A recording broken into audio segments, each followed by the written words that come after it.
Code corrupt. ओ, ये पता है एक ना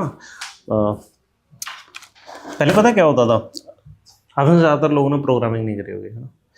तो पहले क्या होता था कि जब भी कोई रन टाइम एरर आता था तो कोडर्स क्या करते थे, वापस बेस कोड पर जाते थे और उसको ठीक करने की कोशिश करते थे कि ये एरर दोबारा आना बंद ना हो जाए, मतलब दोबारा आना बंद हो जाए, कि इस टाइप के एरर्स दोबारा एग्जिस्ट ना करें।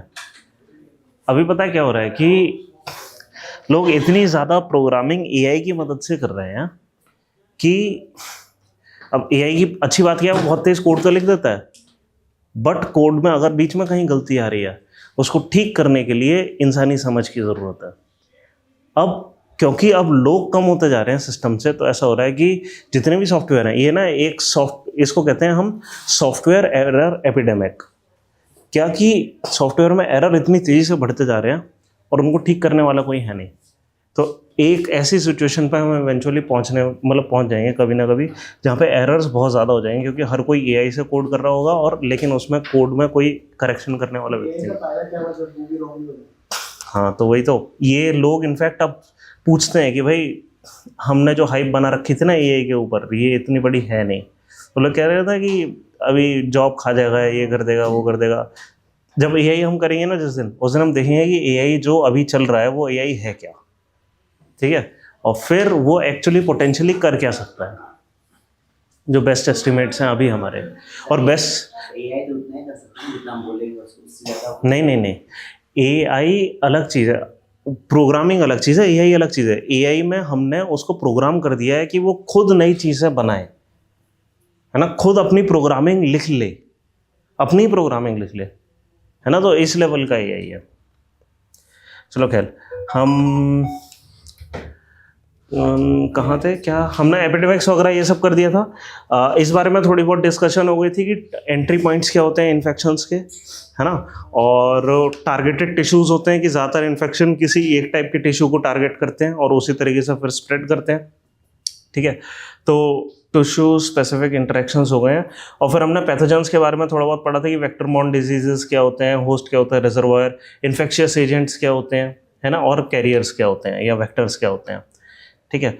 इसके अलावा अभी जब ये नोट्स आपके अपलोड हो जाएंगे ना, तो कुछ यहाँ पे डिजीज़ दिखाई देंगे, हम इनको डिस्कस नहीं करना चाह रहे हैं। यहाँ पे इन्होंने कुछ प्लांट के डिजीज़ दिखाए हैं। क्या आप साइंस की एनसीईआरटी कोई लाया यहाँ पर आज? नहीं, ठीक है। तो ये शायद 10th क्लास में था कि लिखा हुआ है कि सिट्रस कैंकर एक बैक्टीरिया बॉर्न डिजीज़ है प्लांट का, ठीक है। फिर रस्ट ऑफ व्हीट एक डिजीज़ है। रस्ट ऑफ व्हीट होता है कि जो पत्तियाँ होती है ना ग्रीन कलर की, उसके ऊपर येलो येलो धब्बे हो जाते हैं, ठीक है, इस तरीके से। तो ये कुछ डिजीज़ हैं, ये एक बार आप देख लेना, उसमें नोट्स में टेबल में दिया। हाँ, बैक्टीरियोफेज, हाँ पढ़ना है, क्यों नहीं पढ़ना, उसके बेस पे तो अभी स्टडीज चल ही रही हैं, ठीक है। अब हम क्या कर रहे हैं, आज 2 टाइप के डिजीज़ हमें कर रहे हैं। एक तो जोनोटिक डिजीजेस, ठीक है, और मेनली एक्चुअली हमें जोनोटिक डिजीज देखने हैं, और फिर वेक्टर बेस्ड डिजीजेस जो मेजर हमारी सोसाइटी में फिलहाल चलते हैं, जो ज़्यादातर न्यूज़ में आते हैं। अब हम सीधे एकदम न्यूज़ स्पेसिफिक शिफ्ट हो जाने वाले हैं, ठीक है। और उसके बाद हम करेंगे वैक्सीनेशन, और फिर वैक्सीनेशन से रिलेटेड जो कुछ भी है, ठीक है। तो सबसे पहले हम एक टॉपिक डाल लेते हैं, जोनोटिक डिजीजेस, ठीक है। अच्छा, यहाँ पे ना ये जैसे रेट ऑफ स्प्रेड की बात मैंने कहीं करी थी, ये नहीं है क्या? वो फाइल डिलीट हो गई जिसमें हम कल पढ़ रहे थे, कंट्रोल कोऑर्डिनेशन में। हाँ, मेरे को लग रहा है वो फाइल डिलीट हो गई।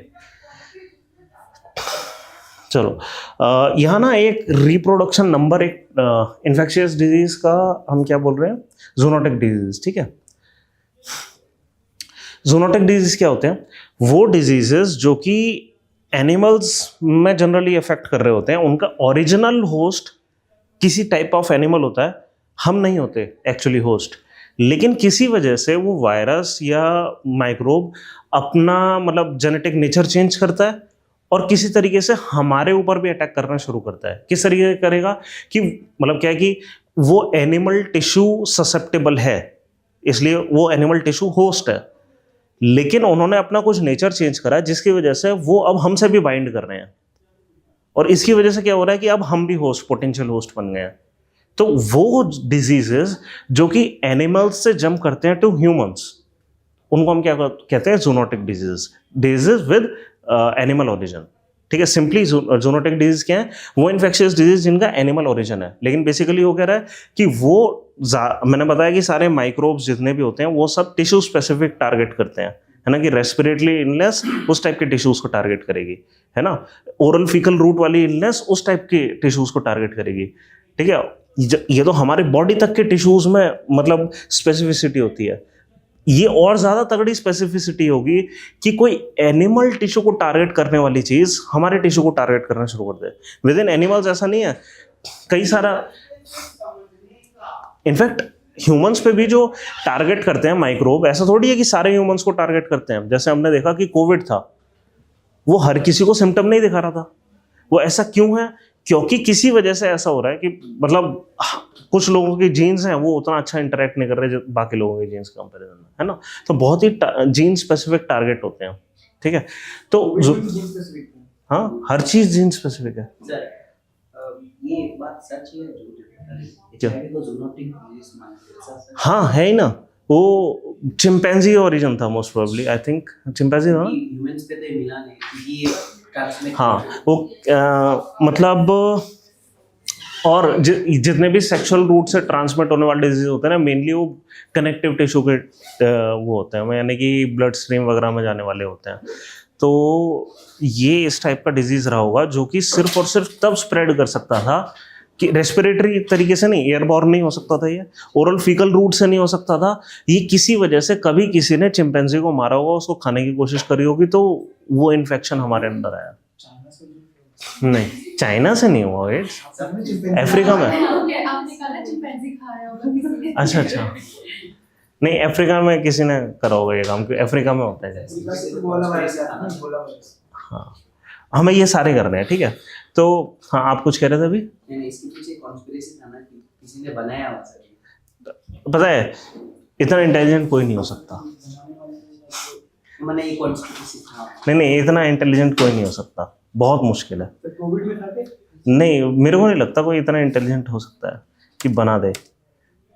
अच्छा, एक और चीज़, लेकिन पता है क्या, कि हम बेशक बना नहीं सकते लेकिन मॉडिफाई तो कर सकते हैं, है ना, ये तो पॉसिबल है। तो यहाँ इतनी कॉन्स्पिरेसी तो हो सकती है। प्रिमिटिव स्टेज पे था, उसी को यूज कर। हाँ, आपको कार्ल सेगन पता है? कार्ल सेगन सुना है किसी ने? कार्ल सेगन नहीं, है ना। हाँ, वही वो पता क्या कहता है कि in order to truly invent an apple pie we first need to invent a universe. ठीक है, मतलब कि कोई भी चीज़ हम एकदम स्क्रैच से नहीं बनाते। अगर वाकई में स्क्रैच से कोई चीज़ बनानी होगी तो पहले तो यूनिवर्स इन्वेंट होगा, ठीक है, फिर लाइफ इन्वेंट होगी, फिर वो लाइफ मल्टी सेलुलर बनेगी, फिर हम व्हील इन्वेंट करेंगे, फायर इन्वेंट करेंगे, 1000 चीज़ें इन्वेंट करेंगे, तब जाकर हम कुछ बना पाएंगे। ठीक है, तो जितनी भी रिसर्चेज होती हैं वो उन सब का कोई ना कोई बेस होता है पहले से, है ना। तो कहने का मतलब है हम वायरस बना तो सकते नहीं, हम बस इतना कर सकते हैं कि मॉडिफाई कर दें, पहले से कुछ बना होगा उसी को ही कर सकते हैं। चलो, तो वायरल डिजीजेस जो कि जूनोटिक नेचर के होते हैं, आज हमें ना इनका कुछ करना है, जूनोटिक वायरल डिजीजेस।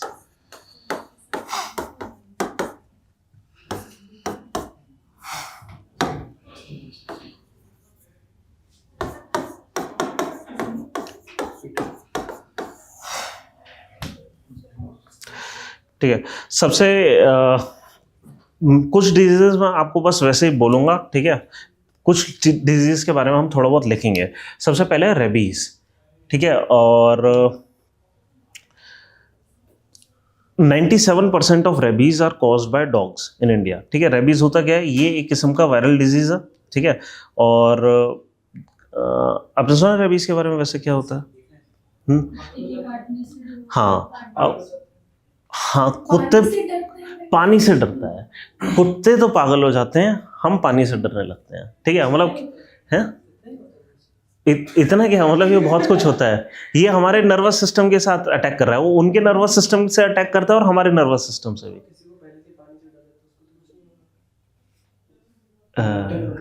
मेरे को भूल भुलैया याद आ रही है।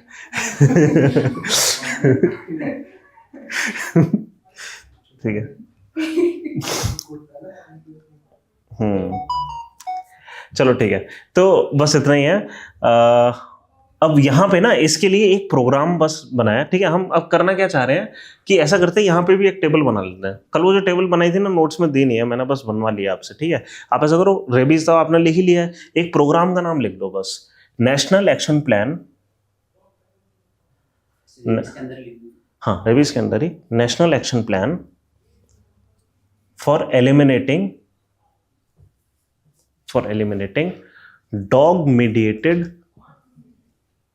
dog mediated rabies। 10% कहाँ से? नहीं 97%, बाकी 3% मंकीज वगैरह से भी आ जाता है।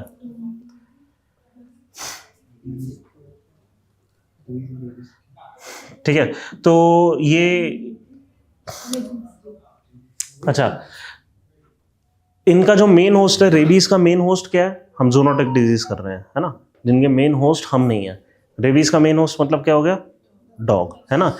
इन ज़्यादातर डिजीजेस को क्योर करने के लिए हमारी फिर स्ट्रेटेजी क्या होनी चाहिए?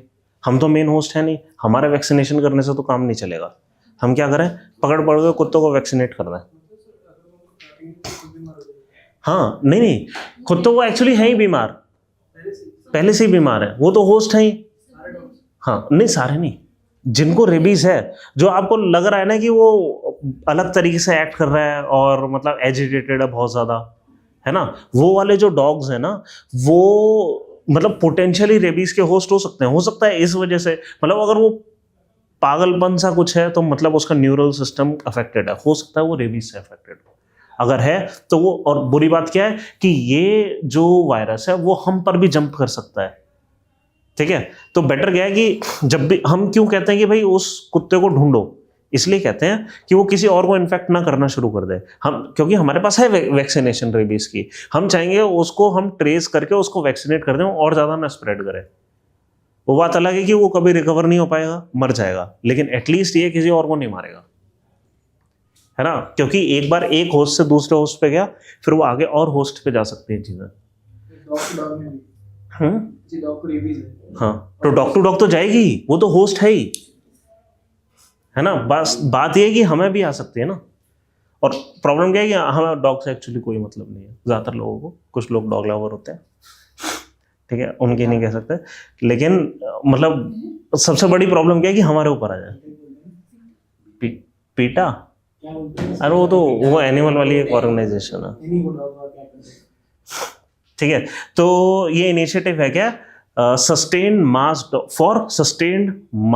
Dog vaccination, for sustained mass dog vaccination. एक काम तो ये कह रहे हैं, एंड सेकंड एजुकेशन, लोगों को अवेयर करना रेबीज के बारे में। नहीं, वैक्सीनेशन, मास डॉग वैक्सीनेशन, ज़्यादातर डॉग्स को हम पकड़ के उनको वैक्सीनेट कर देंगे, ठीक है। And second is education. तो education means awareness among the people कि ये रेबीज है क्या।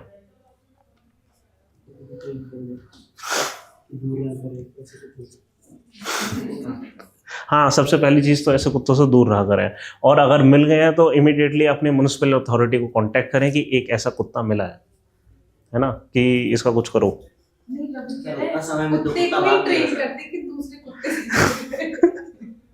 वाह, ये बेस्ट तरीका है। तुम, मेरे को लग रहा है सर्कस में थे। सर्कस में नहीं, पर मैंने बहुत जाने पाले। सही है। कौन से लव बर्ड, तेरे पास 2 कपल हैं? लव बर्ड्स चूचू करने वाले चिड़िया थी मेरे पास। और मतलब हम लोग जहाँ पे घर था ना, वहाँ पे हमारे फोर्सेस की ना जर्मन शेपर्ड्स पालते थे, तो वहाँ पे खेलने जाता था। सही है। चलो नेक्स्ट लिखो, influenza.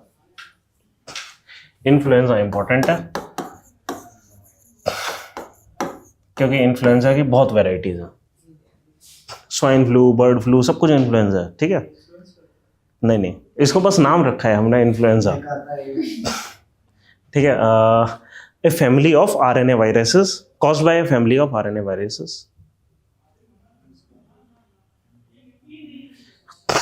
Family of RNA viruses and often seasonal.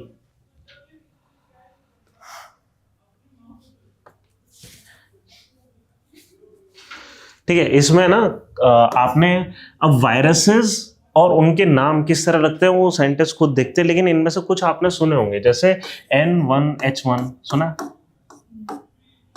ठीक है, इसको कहते हैं इन्फ्लुएंजा ए।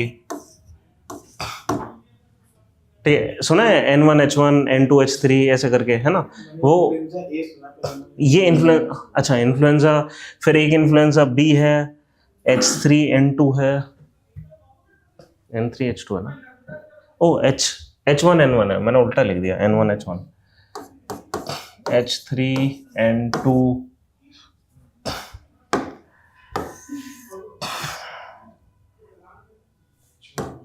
H1N1 H1N1 ये अलग अलग काम करेंगे, अभी मैं दिखाता हूँ। फिर एक है H5N2, ये इंपॉर्टेंट है, H5N2, इसको कहते हैं हम बर्ड फ्लू। ठीक है, अब most of these have some kind, नहीं इसका कोई नाम लिखा नहीं है मेरे पास नोट्स में, इसको भी कुछ बोलते होंगे मोस्ट प्रॉब्ली। फिर अच्छा H1N1 को ही हम स्वाइन फ्लू बोलते हैं।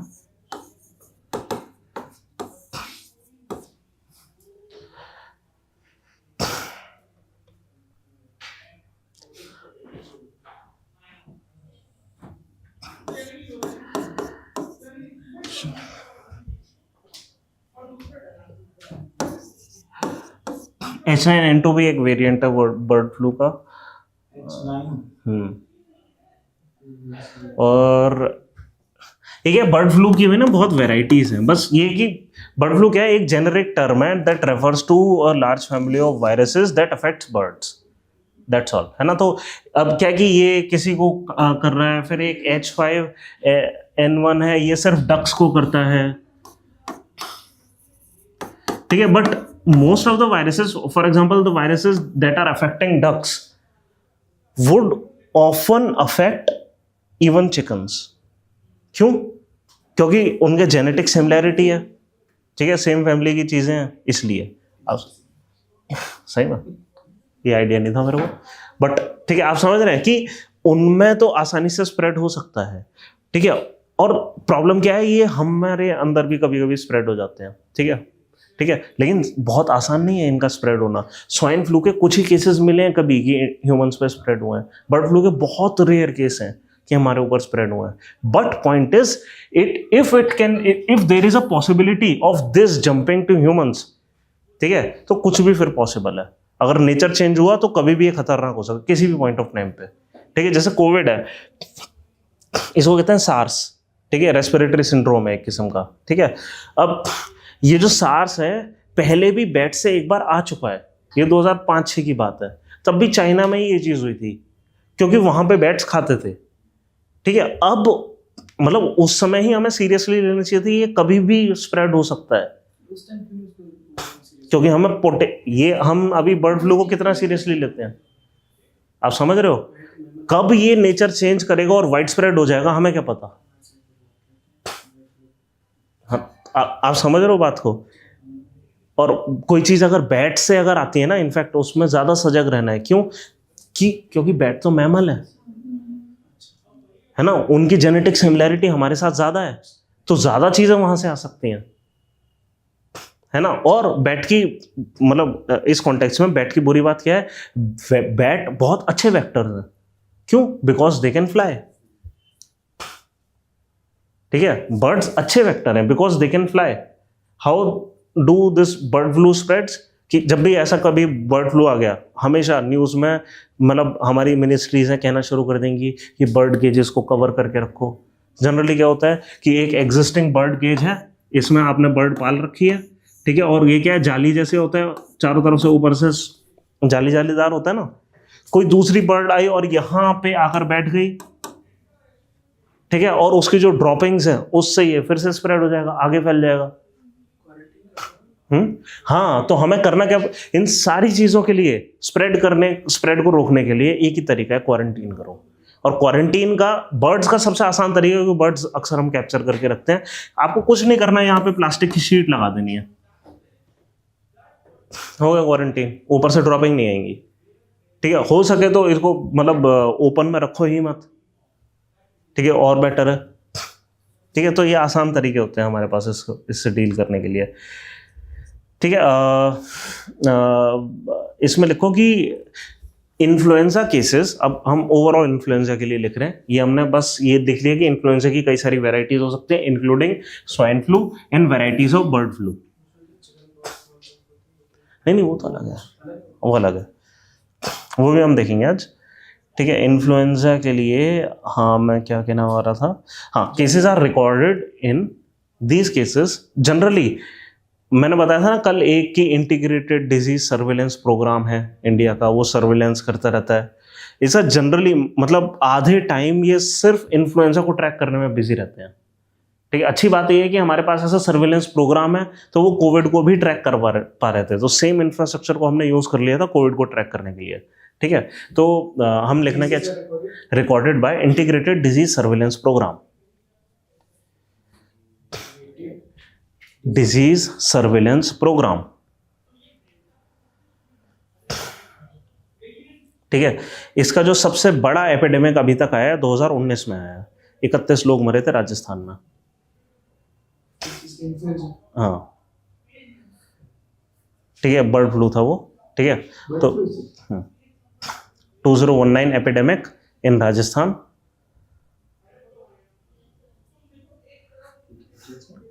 हम्म 2019।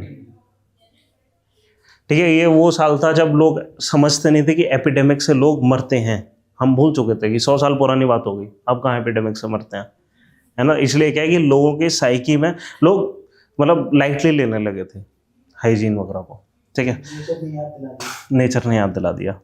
ठीक है, तो इसमें लिख लो कि 31 डेथ इन 700 केसेस, खाली 700 केस हुए थे। ये जो जूनोटिक डिजीज है आसानी से फैलते नहीं है, खासकर तब जब ये रेस्पिरेटरी रूट ना हो। ठीक है, ये किस तरीके से आए, हम बर्ड को खा रहे हैं, मेनली इस वजह से आ रहे हैं, है ना। और 700 में से 31 डेथ। कोविड में ऐसा नहीं है कि 700 लोग अगर इन्फेक्टेड हैं तो 31 लोग मर गए हो। ठीक है, वहां पे क्या था नंबर की 2000 इन्फेक्टेड हैं, तब आपके 20 लोग मरेंगे, 30 लोग मरेंगे। ठीक है, तो ये और ज़्यादा खतरनाक था उस सेंस में। ठीक है, फिर इसके लिए वैक्सीन्स लिखो, वैक्सीन्स अवेलेबल।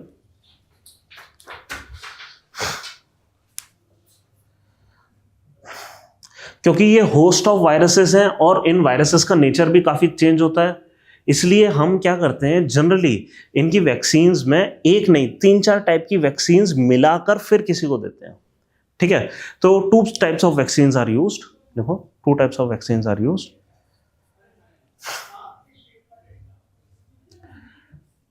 एक है क्वाड्रावेलेंट वैक्सीन,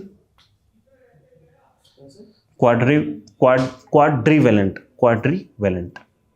क्वाड्रिलेटरल होता है ना वैसा, मतलब क्या है 4 हमने मिक्स कर दिए हैं, 4 वैक्सीन्स को मिक्स कर दिया।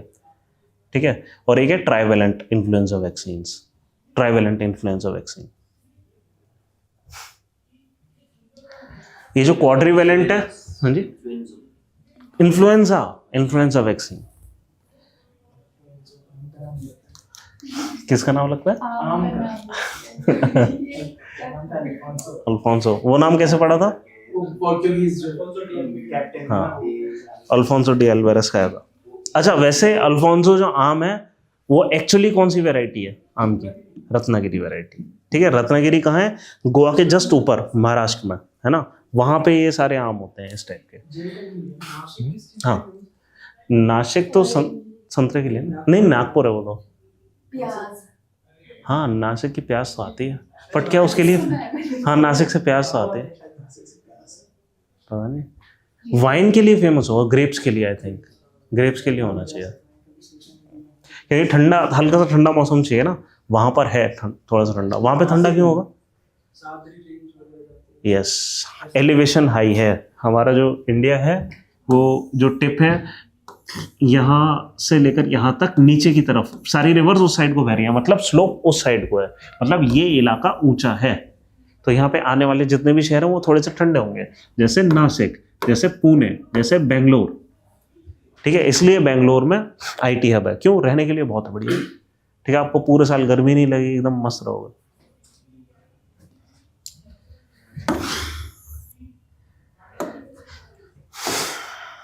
ठीक है, बस यही है। इसके अलावा वही सारी चीज़ें कि कोमॉर्बिडिटी वाले लोग, बूढ़े लोग ज़्यादा इस पे इन्फेक्ट होते हैं, बस, और ज़्यादा कुछ नहीं है। फिर नेक्स्ट लिखो चिकन पॉक्स।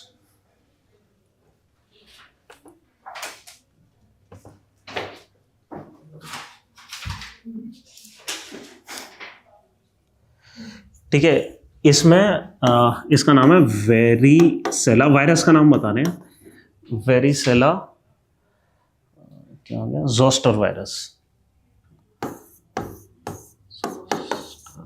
Virus VZV।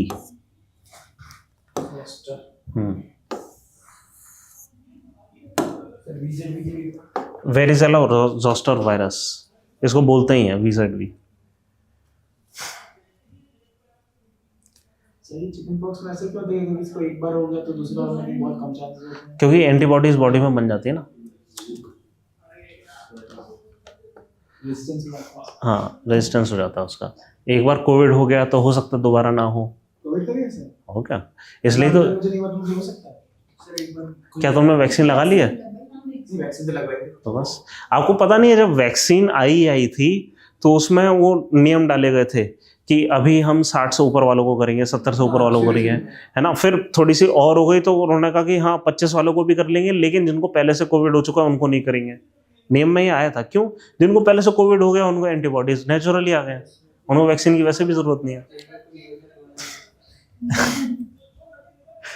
अच्छा, ये फेमस हो गया था कि ये डायलॉग नहीं है, मेरे को लॉजिकल लग रहा है कि लोग क्या कि ऐसी चीजें फेमस कर देते हैं कि सरकार क्यों कह रही है कि जिनको हो गया है उनको दोबारा नहीं लगाएंगे वैक्सीन।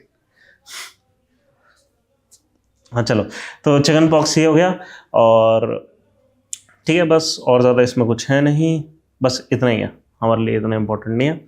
नीपा वायरस पर आते हैं। नीपा, जीका हम करेंगे नीपा, NIPAH, नीपा।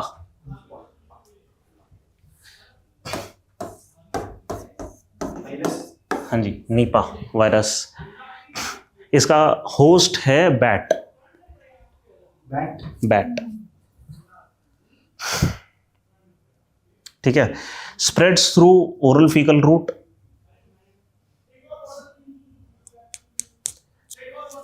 ठीक है, बैट से होने वाले जितने भी होते हैं ना, एग्जाम्पल इवन कोविड भी, बट कोविड क्या है कि कोविड का नेचर थोड़ा अलग था। अगर नीपा वायरस को हम देखें ना, हम ह्यूमन टू ह्यूमन ट्रांसमिशन उतना आसान नहीं है, लेकिन बैट टू ह्यूमन ट्रांसमिशन आसान हो गया किसी वजह से। देखो यहाँ पे 3 ट्रांसमिशंस की बात हो रही है। एक तो बैट टू बैट, ठीक है, फिर एक है बैट टू ह्यूमन, बहुत हाई रिस्क है, एक बार जंप हो गया तो कुछ भी हो सकता है। लेकिन बात यह है कि हो सकता है इसका नेचर अभी भी ऐसा ना हो कि ह्यूमन टू ह्यूमन जंप आसान हो। ठीक है, नीपा की अच्छी बात यह है ह्यूमन टू ह्यूमन जंप अभी आसान नहीं है। ठीक है, कोविड की क्या बात हो गई थी, बैट टू बैट हमेशा होता रहता था, बैट टू ह्यूमन एक बार 2005-6 में होकर रह गया था। ठीक है, हमें तभी चेत जाना चाहिए था, नहीं चेता कोई बात नहीं। ठीक है, लेकिन फिर क्या हुआ, उसने नेचर चेंज करा, अब ह्यूमन टू ह्यूमन ट्रांसमिशन बहुत आसान हो गया और फिर यूं फैल गया। म्यूटेशन कभी भी हो सकता है ना। तो क्या है कि नीपा की बात क्या है कि ये चीज इस स्टेज पर है अभी। ठीक है, तो यहां जंप कर जाता है। और जनरली जितने भी जो बैट टू ह्यूमन ट्रांसमिशन होते हैं, ये वाले तो क्या है कि अगर ये रेस्पिरेटरी टाइप का डिसऑर्डर है, ठीक है, तो क्या है कि हमें फिर बेसिक हाइजीन मेंटेन करना है, हाथ धोना है, मास्क लगाना है, जो कुछ भी है। ठीक है, लेकिन अगर ये अभी इसी स्टेज पे है तो हम क्या प्रिकॉशन लेंगे? हाँ, अब अगर हमने बैट नहीं भी खाया है ना तो भी हमें हो सकता है। कैसे हो सकता है?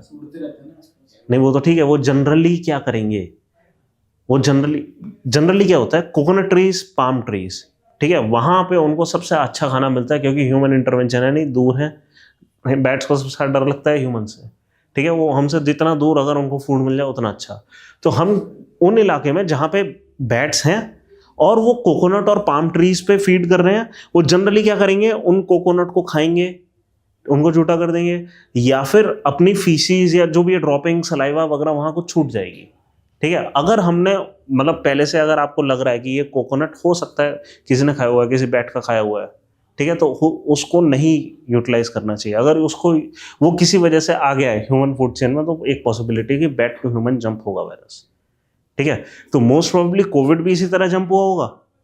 ठीक है, अगर जरूरी नहीं है किसी ने बैट को खाया ही होगा, ये भी एक तरीका हो सकता है। बट जिस इलाके से वो आया वहाँ कोकोनट पाम के ट्री होते नहीं है, इसलिए लोग कहते हैं कि हो सकता है किसी ने खाया हो। ठीक है, बट नीपा वायरस किस तरह जंप होता है, इस तरीके से। इंडिया में बहुत केसेस आते हैं, सारे केरल से आते हैं, सारे उस बेल्ट से आते हैं जो कोकोनट वाली बेल्ट है। ठीक है, तो एपिडेमियोलॉजी पता क्या है, सिर्फ हम ये नहीं देखते कि कितनी तेजी से स्प्रेड हो रहा है, क्या मीन्स है, एक्चुअली किस इलाके में हो रहा है, कौन सी ससेप्टेबल पॉपुलेशन है। एपिडेमियोलॉजी में ये सारी चीज़ें, मतलब इस सब चीज़ का ज्ञान होना चाहिए। ठीक है, तो नीपा वायरस आप लिखें कि ये तो हो गया बैट। ठीक है, अब ये एक और लिखो कि sometimes also caused by infected pigs. हाँ हाँ, इन्फेक्टेड पिग्स और अदर डोमेस्टिकेटेड एनिमल्स।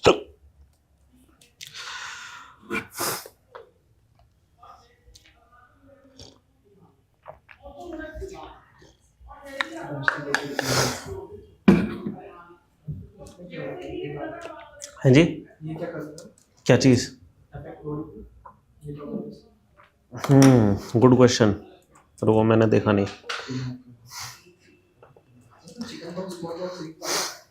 नहीं नहीं नहीं, दोनों अलग हैं। एक सेकंड, ट्रांसमिशन। ठीक है, ह्यूमन के सेंस में हम इसको उस चीज में नहीं बांट रहे कि और क्या रूट है, क्योंकि ह्यूमंस में ह्यूमन टू ह्यूमन जंप नहीं हो रहा। ठीक है, लेकिन वहां से कैसे जंप हो रहा है, वो ओरल फीकल रूट है। यहां से जो जंप हो रहा है वो ओरल फीकल है। ठीक है, यहां से है ही नहीं, तो इसमें हम काउंट ही नहीं कर रहे। ठीक है, और जो बाकी जो सिम्टम्स हैं वो नॉर्मली है, हेडेक, कफ, सोर थ्रोट, जो कोविड में हो रहा था, और ज्यादातर वायरसेस जो करते हैं वही चीज़ है, ज़्यादा कुछ अलग नहीं है। ठीक है, नेक्स्ट लिखो rift valley fever, RVF, rift valley. Rift valley, हाँ जी हाँ जी, वही रिफ्ट वैली।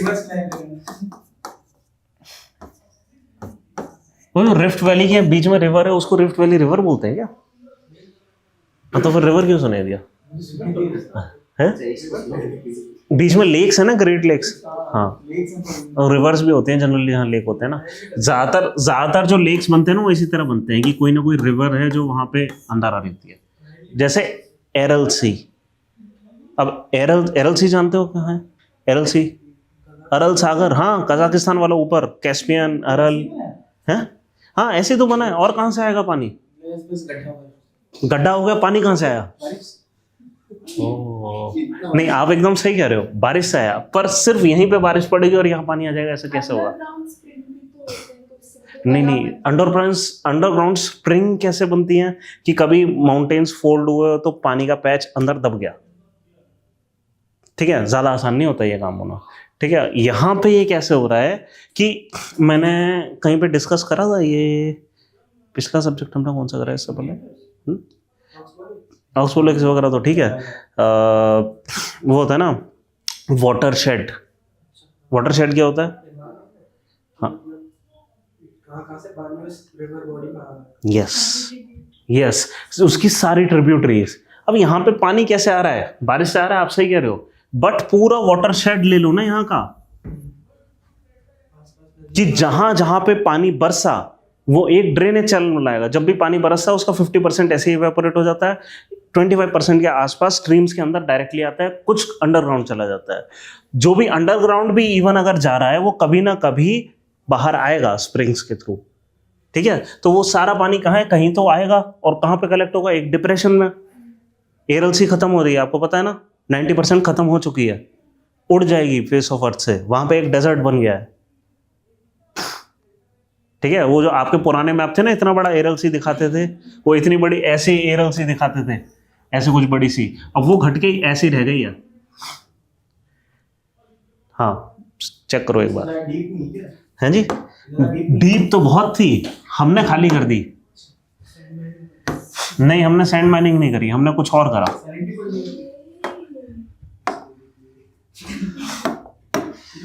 क्या हुआ, क्या दिखाई दिया?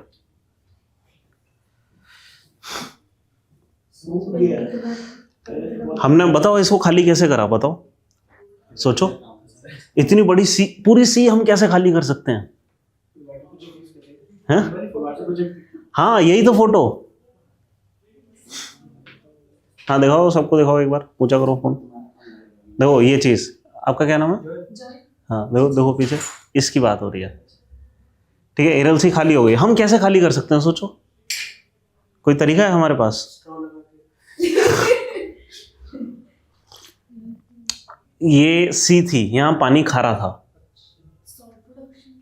नहीं नहीं नहीं, हमने क्या करा, हमने सिर्फ छोटा सा काम करा। इसमें पानी कैसे आ रहा था, फिर से देखो, स्ट्रीम से आ रहा था, हमने इन पे बना दिया डैम फॉर इरिगेशन। अब वहां पे पानी आना बंद हो गया, बट यहां से तो इवेपोरेशन होती रहेगी ना। खत्म, सी खत्म। कितने टाइम हो गया सर? ये तकरीबन 15 साल लगे, 15-20 साल में इतना हो गया? नहीं, रिसेंट टाइम्स में बहुत तेजी से हुई है। 15 साल मतलब ऐसा था, मतलब आप 50 साल पहले देखेंगे ऐसी थी, आप 15 साल पहले देखेंगे ना तो भी ऐसी थी। 15 साल वो, और अभी क्या है, वो अभी ऐसी दिख रही है। हाँ खत्म ही हो गया। वहां पे कभी आप वीडियो देखना यूट्यूब वगैरह पे जाकर, वहां के लोग बताएंगे कि ये शिप जो है, जो अभी सैंड के ऊपर खड़ी है, यहाँ पे कभी सी थी, यहाँ पे 10 मीटर ऊंचा पानी था, ये शिप ऊपर दिखाई देती है आपको। देखिए हैं, कहाँ कहाँ पे? कैस्पियन में तो नहीं हो रहा, कैस्पियन बहुत ही ज्यादा बड़े है। हाँ वो तो बहुत सारी रिवर सूख रही है ना, ऐसे तो। मैंने रूमर सुना है उसके नीचे सोने का पहाड़ है, यूफ्रेट्स। वो पता है किसी जमाने में क्या है, क्योंकि वो बहुत, पता है आपको सोना वैसे मिलता कैसे है? सोना मिलता कैसे? पानी ऐसे। अब ये क्या है, ये हम करते हैं। किसी जमाने में ना सोना, मतलब जब ह्यूमन सिविलाइजेशन स्टार्ट हुई थी, हमें सोना नदियों के किनारे पड़ा मिलता था। पड़ा कैसे मिलता था? क्योंकि ये जो हम कर रहे हैं नेचुरली नदियों ने कर रखा है, तो कुछ कुछ जगहों पे सोना कलेक्ट हो जाता था, लोग उसको उठा लेते थे। तो इसलिए पुराने जमाने के लोग कहते थे नदियों में सोना मिलता है।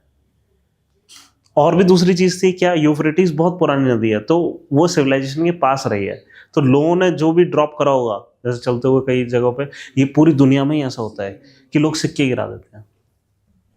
इसलिए कभी कभी ऐसा होता है कि जैसे हरिद्वार में जैसी नदी सूखती है, पीछे से डैम कर देते हैं, जैसे पानी आना बंद हो जाता है तो लोग आते हैं सिक्के बीनने के लिए, है ना। तो ये खजाना हमें हमेशा मिलता है। चलो अब आते हैं रिफ्ट वैली फीवर पर। एरिया में होता है ऐसा कुछ? नहीं नहीं, ये पहले उस, वो जनरली हम फीवर्स को नाम कैसे देते हैं, कहाँ पे पहली बार पाया गया, ठीक है। जैसे वुहान वायरस हमने बोलने की कोशिश करी, उसको स्पेनिश फ्लू, बट क्या है कि वहां पे स्पेन में नहीं पाया गया, बट स्पेनियार्ड्स ने पाया। वो डोनाल्ड ट्रम्प भी तो कोविड को चाइनीज वायरस बोलता है। हाँ चाइनीज वायरस, वो है ही चाइनीज वायरस। असलियत में अगर वो नॉमेनक्लेचर फॉलो करा गया होता, उसको चाइनीज वायरस ही बोलना चाहिए था, बट चाइना का इन्फ्लुएंस तगड़ा है WHO में, तो उसको हमने सिर्फ कोविड-19 बोला, ठीक है। तो रिफ्ट वैली फीवर है क्या कि अब यहाँ पे सबसे इंपॉर्टेंट इसकी चीज़ है इसका सिम्टम, और बहुत सीवियर सिम्टम है क्या, those who have bleeding,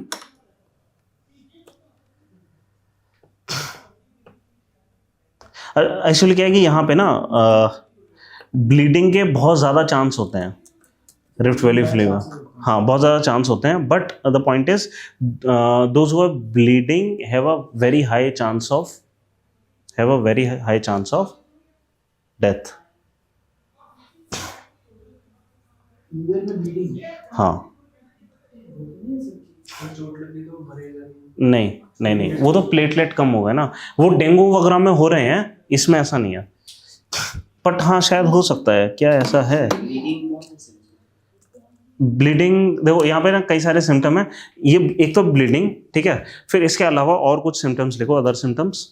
bleeding in the sense कि कुछ हो गया या इसके द्वारा ब्लीडिंग? नहीं, एक बार ये हो गया, उसके बाद क्या है कि वॉमिट वगैरह के थ्रू ब्लीडिंग्स वगैरह, खून की उल्टी वगैरह, ठीक है। रिफ्ट वैली गुजरात तक नहीं आ रही? हाँ जाएगी एक और नहीं नहीं नहीं नहीं, वो रिफ्ट वैली यहाँ तक गुजरात तक नहीं आ रही, वो अलग है। देखो वो नहीं नहीं नहीं नहीं नहीं, गुजरात नहीं है, ये हमारा हॉर्न ऑफ अफ्रीका है, ठीक है, इस तरीके से अफ्रीका कुछ होता है, ठीक है, और यहाँ पे हमारे सिनाई पेनिनसुला है, ठीक है, और इस तरीके से कुछ हमारा सऊदी अरेबिया वगैरह ये सब है। जो रिफ्ट वैली है वो ऐसे कुछ चलती है, ठीक है, और यहाँ पर आने के बाद वो इस तरीके से एग्जिट कर रही है। ये जो हो रहा है वो ये है कि ये चीज अलग हो जाएगी, अफ्रीकन कॉन्टिनेंट अलग होगा इंक्लूडिंग मेडागास्कर, ठीक है, और रिफ्ट वैली ये चीज करेगी, ये इस डायरेक्शन में कॉन्टिनेंट को काटेगी इवेंचुअली, कभी ना कभी।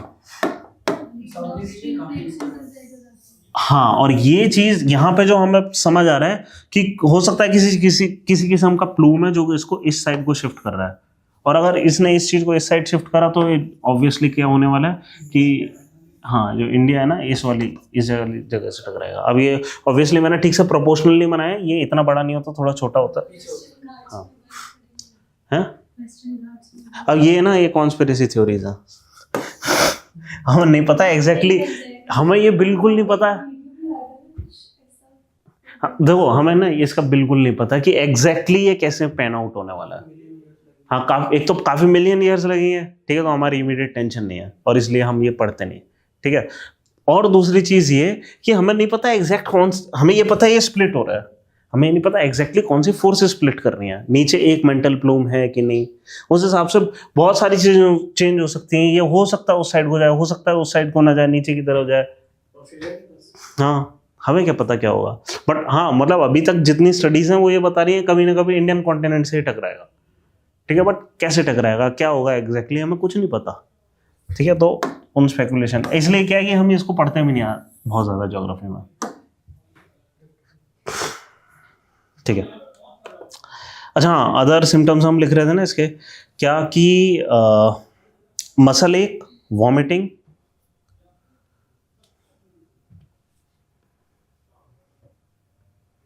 सोर आइज,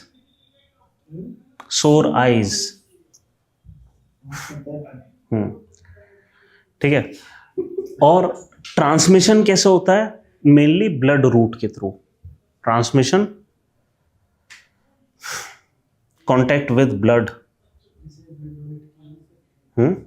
हाँ, इस तरीके से ही होता है। सही, इसका कॉज क्या होता है? ट्रांसमिशन थ्रू ब्लड, जो होस्ट, अच्छा होस्ट, हाँ होस्ट मैंने लिखा भी नहीं है, रुको, ये अगर जूनोटिक है तो होस्ट होना चाहिए, एक second let me just check. अच्छा नहीं, डोमेस्टिक एनिमल्स मतलब शीप एंड काउ,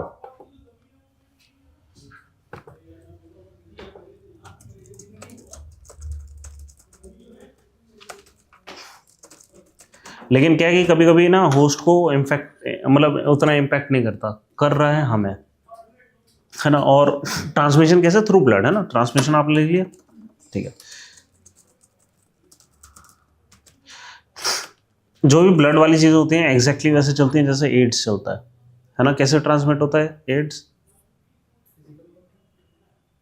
नहीं, फिजिकल कॉन्टैक्ट से कभी ट्रांसमिट ही नहीं हो सकता, नहीं, ब्लड से हो रहा है, और इसलिए सेक्सुअल ट्रांसमिशन है, सिर्फ यूं कांटेक्ट करने से कभी एड्स फैलेगा नहीं, ठीक है। चलो फिर नेक्स्ट लिखो, trachoma, trachoma, TRACHOMA, TRACHOMA, trachoma,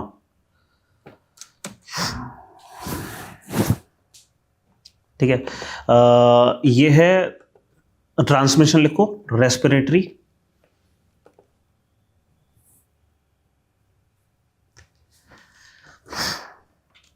ठीक है, और ये वायरल इन्फेक्शन नहीं है। ट्रैकोमा क्या है, एक बैक्टीरियल इन्फेक्शन है, ये वायरल नहीं है। स्पेसिफिक बैक्टीरिया से होता है। हाँ हाँ, बैक्टीरिया का नाम लिखना है, क्लैमिडिया ट्रैकोमेटिस, CHA नहीं CHLA, क्लैमिडिया, CHLA MYDI है, MY, क्लैमिडिया ट्रैकोमेटिस, नहीं ट्राइको नहीं, ट्रैकोमेटिस।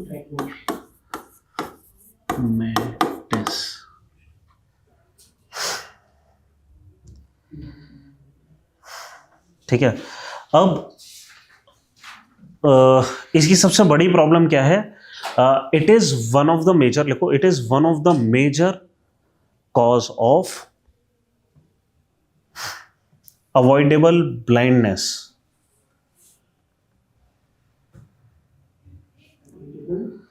अवॉइडेबल ब्लाइंडनेस, हाँ, मतलब ब्लाइंडनेस कर देता है ये। और अवॉइडेबल इसलिए क्योंकि ट्रांसमिशन को रोकना आसान है भाई, रेस्पिरेटरी रूट ही तो जा रहा है, आप सैनिटेशन मेंटेन करो नहीं होगा। ठीक है, हमारे नेपाल में और नॉर्थ इंडिया में बहुत ज़्यादा केसेस ऐसे हैं कि ब्लाइंडनेस हो ही इसलिए रही है क्योंकि ट्रैकोमा है, कि एक बार डिजीज आता है आपको ब्लाइंड करके चला जाता है। मतलब prevention is always better than, इन सारी चीज़ों में वैक्सीनेशन ऑब्वियसली होता है। एक साइनस का वैक्सीनेशन है हमारे पास, है ही नहीं, इसका हमारे पास वैक्सीनेशन नहीं है, विच मीन्स द ओनली, मतलब अगर आया तो बहुत हाई पॉसिबिलिटी है कि ब्लाइंडनेस हो जाएगी, आप रोक ही नहीं सकते। नहीं, नाइट ब्लाइंडनेस अलग है। नाइट ब्लाइंडनेस तो ये है कि आपका जो रेटिना के सेल हैं वो वीक हो जाते हैं, कि वो बहुत ज़्यादा, मतलब उनको बहुत ज़्यादा लाइट की ज़रूरत होती है, तब जाकर वो स्टिमुलेट होते हैं, ससेप्टेबिलिटी उनकी कम हो जाती है क्या क्या? हाँ, कुछ लोगों को ज़्यादा ही नहीं दिखता। कोई भी लाइट से होगा नहीं तो सभी अंधी हो गए। शाम से दिखना बंद हो जाता है। अच्छा, अब इसका ना कुछ इनिशिएटिव्स लिखो, क्योंकि ये इतना आसान है अवॉइड करना और इतना वाइड स्प्रेड है, इसलिए इसके इनिशिएटिव काफ़ी हैं। एक है WHO's safe initiative, SAFE, safe initiative.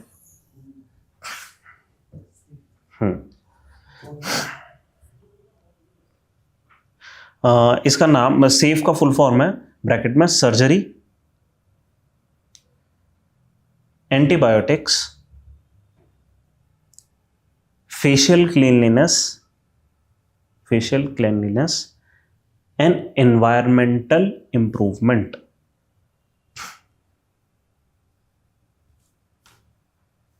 ठीक है, हमने ये देखा था कि कोविड भी क्या है, बेशक रेस्पिरेटरी रूट है, लेकिन वो आंखों से भी होता है। कहा गया था ना, आंखों को नहीं मेड़ना है ना?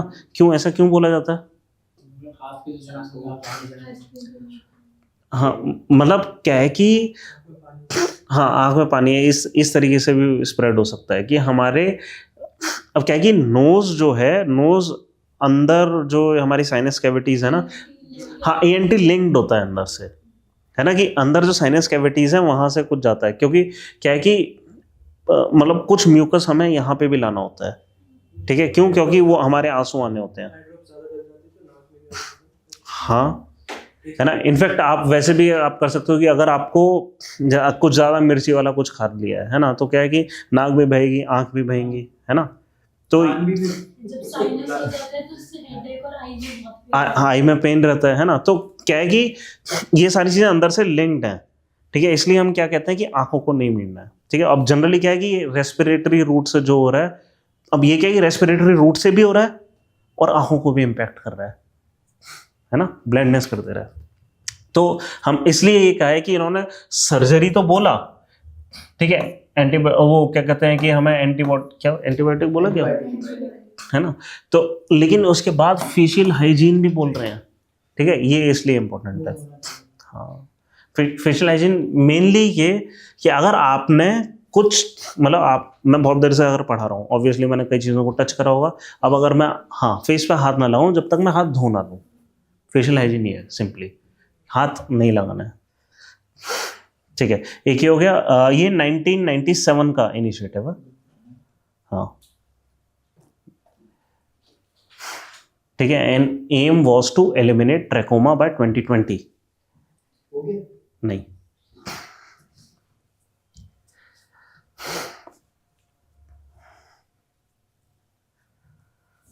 फिर एक है गेट 2020 इनिशिएटिव, GET 2020। हाँ गेट 2020। हाँ, गेट 2020। तो अब ये क्या है, ये एक और इनका WHO का इनिशिएटिव है। ठीक है, it is a WHO alliance.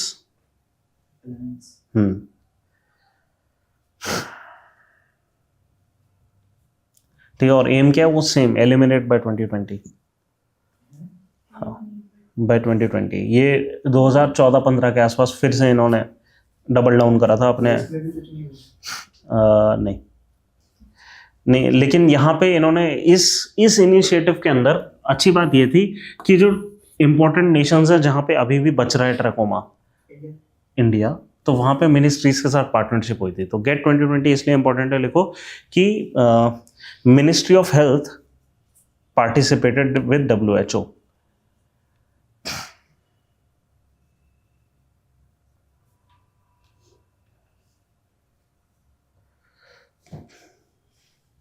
ठीक है, और रिजल्ट देखो, रिजल्ट यहाँ ऐसा नहीं कि कोई भी रिजल्ट नहीं मिला,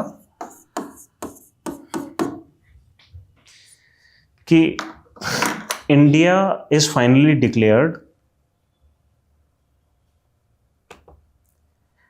इन्फेक्टिव ट्रैकोमा फ्री।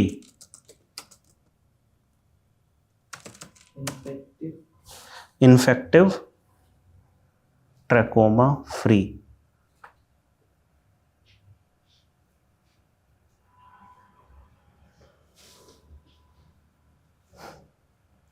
अच्छा, ये ना बस एक प्रॉब्लम है कि इसको मैं ज़ूनोटेक में नहीं रखना चाहिए, because humans are the only known host of ये ट्रैकोमा, ओनली नॉन होस्ट।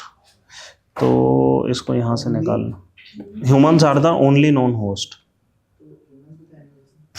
हाँ, बट ज़ूनोटेक नहीं है ना,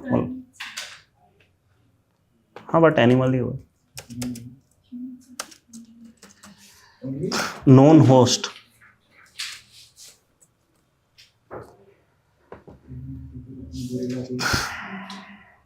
ठीक है, फिर टाइफॉइड लिखिए। ये ज़ूनोटिक होता है? ज़ूनोटिक नहीं है, अब हम ज़ूनोटिक से आगे आ गए हैं। इबोला पे हम आएंगे अभी। एक सेकेंड, हाँ बट नहीं, इबोला मैंने नोट नहीं करा हुआ है अपने इसमें। ओके, इबोला नहीं नोट करा है। इबोला लिखने क्या मैं देख लें, मंकी पॉक्स भी है। मंकी पॉक्स मैंने नोट करा हुआ है, इबोला नहीं नोट करा।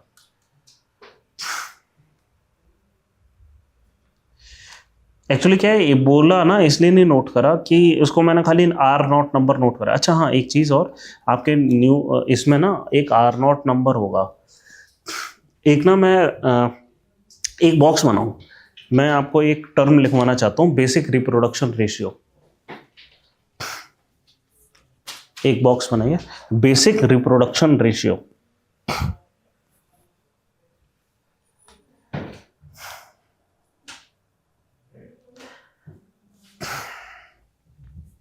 It represents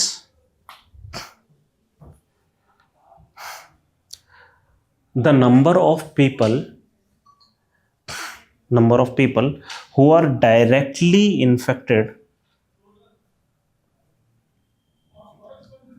by a single person. Infected by a single person. ठीक है, एक बार चेक करना आपके नोट्स आ गए हैं क्या? नहीं है, एक बार ना मैं कॉल करूं। By a single person, yes. एक ही आदमी से बहुत सारे लोग हो रहे हैं। एक ही बंदा कितने लोगों को एट मैक्स इन्फेक्ट कर सकता है? ठीक है, जैसे कॉमन कोल्ड है, आप बैठ के 100 लोगों को कर सकते हो, मतलब 100 को कर नहीं सकते एक्चुअली, बैठ के नहीं, मतलब आपकी ऑब्वियसली हेल्थ होगी। हाँ, ये कॉमन कोल्ड है। हाँ, कॉमन कोल्ड एक्चुअली 2 से 3 है वो, मैं सरप्राइज हूँ कसम से। एक बार मैं इनको जरा कॉल कर लूँ, हम बस 2 से 3 है।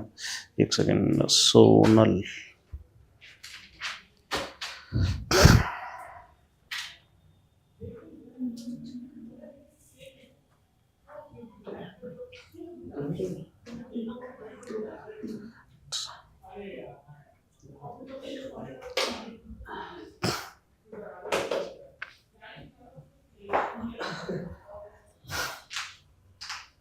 हेलो।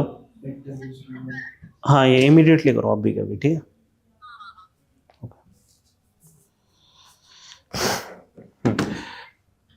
तो इन नोट्स में क्या है ना, अभी आपके पास आ रहे हैं, एक टेबल दी हुई है R0 नंबर की, कितनी ज़्यादा तेज़ी से कोई चीज़ फैलती है। इसमें जो टेबल है ना वो ये दिखाएगी कि मीजल्स जो है बहुत तेज़ी से फैलता है, ठीक है, लेकिन लोगों को रेयरली मारता है मीजल, है ना, मारता नहीं है, ठीक है। कितने लोगों को फैल जाएगा? 12 से 15 लोगों को। हाँ, इबोला इस कैटेगरी में लास्ट में आ रहा है। इसका मतलब ये नहीं है कि ये मतलब थ्रेटनिंग नहीं है, ये इनफैक्ट लाइफ थ्रेटनिंग, इससे ज़्यादा लाइफ थ्रेटनिंग कुछ है ही नहीं। ये होता है किसी को मोर्टेलिटी रेट 90% के आसपास है।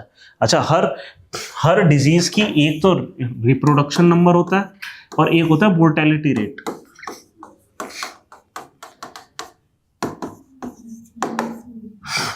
ठीक है, मोर्टेलिटी रेट अलग चीज है। मोर्टेलिटी रेट क्या है कि इसकी जैसे 90% के आसपास रहेगी, कि अगर एक बार आपको हो गया नोट, एक बार चेक कर लो, आ गए ना। हाँ, तो यहाँ पे शायद सेकंड पेज पर ही है ये, सेकंड नहीं थर्ड पे, 85 पर है। ओके, हाँ, इबोला वही 90% ना, देखो नोट्स पे आ गया 1 to 2 होगा, 1 2 होगा ना। हाँ, मतलब 1.5 से 2.5। अब पॉइंट ये है कि नहीं, अब ये जो R0 है किन फैक्टर्स से हो रहा है, ये किन फैक्टर्स हैं? या तो virus itself is infectious, infectious का मतलब क्या है कि बहुत तेजी से बाइंड कर जाता है, ठीक है। अब कैसे बाइंड करता है? जैसे कोरोना वायरस था, कोरोना वायरस को हम कोरोना क्यों बोलते थे? हाँ, इस तरीके से उस, हाँ, इस टाइप का कुछ उसके ऊपर ये प्रोटीन्स लगे हुए हैं, ठीक है। अब ये प्रोटीन्स क्या है? ये एक बाइंडिंग साइट की तरह एक्ट करते हैं। अब ये ह्यूमन सेल में ये जहां पे ये एक्ट कर जाएंगे, इस टाइप की बाइंडिंग साइट ढूंढनी है, बाइंडिंग साइट मिल गई, उसके बाद ये अब्जॉर्ब हो जाएंगे हमारे सेल में, ठीक है। एक बार अब्जॉर्ब हो गए, फिर वो, अब क्या है कि ये एक वायरस है, वायरस मीन्स अंदर खाली सिर्फ एक जेनेटिक मटेरियल होगा इनका खूब सारा, उस जेनेटिक मटेरियल को हमारे बॉडी के अंदर छोड़ देंगे, वो जेनेटिक मटेरियल न्यूक्लियस में एंटर करेगा, हमारे ही सेल की मशीनरी को यूज करेगा, अपने आप को रिप्रोड्यूस करेगा, सेम जेनेटिक मटेरियल मल्टीप्लाई करेगा, वापस भेज देगा बाहर। White blood cell normal cell ही है ना वो तो।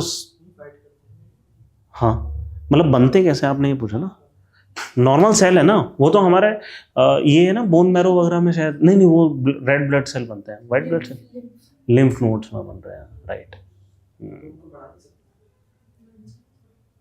हाँ, मोस्ट ऑफ बढ़ाते ही होंगे, मतलब हम क्या मल्टीविटामिन वगैरह लेते हैं ना उनको सब बनाने। हाँ वही, ठीक है। नहीं, अब आप समझ रहे हैं कि ये या तो इन्फेक्शियस है, मतलब ये इसका हमारी बॉडी में आने के बाद रिप्रोडक्शन का रेट ज्यादा हो, ठीक है, एक तो ये सारी चीजें हैं। दूसरा कि इसका इंटरेक्शन कैसा है। अब इंटरेक्शन का मतलब क्या हो गया कि कितने सारे लोगों के साथ कनेक्ट में आ रहा है, मतलब एक तो जैसे रेस्पिरेटरी रूट है, इसमें क्या है कि आपने एक बार स्नीज कर दिया, कमरे में सबको हो सकता है, ठीक है, तो ये इस इंटरेक्शन के तरीके से हो रहा है। या ओरल फीकल रूट है, ठीक है, तो फिर क्या है, एक बार सीवेज में आ गया, पूरी कम्युनिटी में एक साथ हो सकता है, ठीक है। वो डिपेंड करता है कि किस रूट से हो रहा है, ठीक है। हमने ये नीपा वगैरह देखा और ये सब कुछ ये जो बैट वगैरह से हो रहे हैं, हमें पता है कि ये सिर्फ बैट से ह्यूमन और एक ही तरीके से ट्रांसमिशन का रूट है, सिर्फ एक ही रूट है, तो आप उसको रोक सकते हो, या वो ट्रांसमिशन रेयर है, इसलिए क्या है कि उसका R0 नंबर कम दिखाई देगा। पॉइंट का मतलब ये ऑन एन एवरेज कितने लोगों को कर रहा है, हम तो एवरेजेस ले रहे हैं ना सारे। हाँ हाँ 1 से 3, लेकिन इसका डेल्टा वेरिएंट क्या था 6 से 7, जो इंडिया में ओरिजिनेट हुआ था वो डेल्टा था या ओमिक्रॉन था? ओमिक्रॉन बाद में आया था, इंडिया वाला वेरिएंट शायद डेल्टा वेरिएंट था। 607 बाहर से आया था, ठीक है। HIV क्या है 2 to 5, एक बंदा 2 से 5 को करेगा। अब हाँ एक और चीज, ये तो इंटरेक्शन है, और फिर है रेट ऑफ स्प्रेड।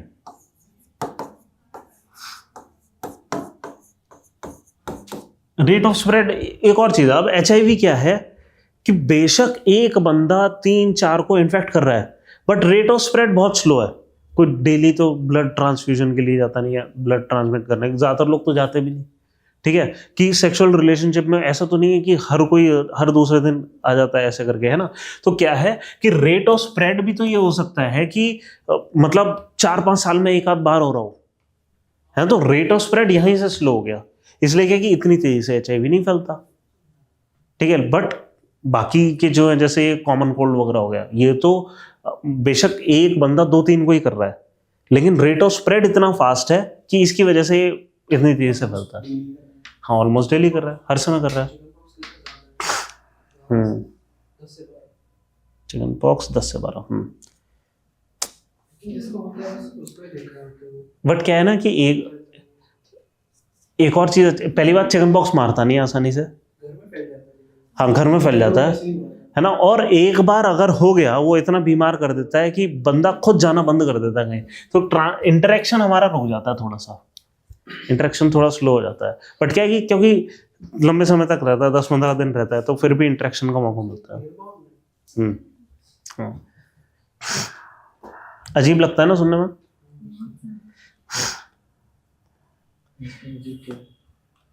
क्योंकि वो जिस टाइप की चीजें, मतलब जो सिम्टम्स देता है, तो ऐसा लगता है जैसे टच से होता है, बट ऐसा है नहीं। टच से नहीं हो रहा, ये एयरबॉर्न है,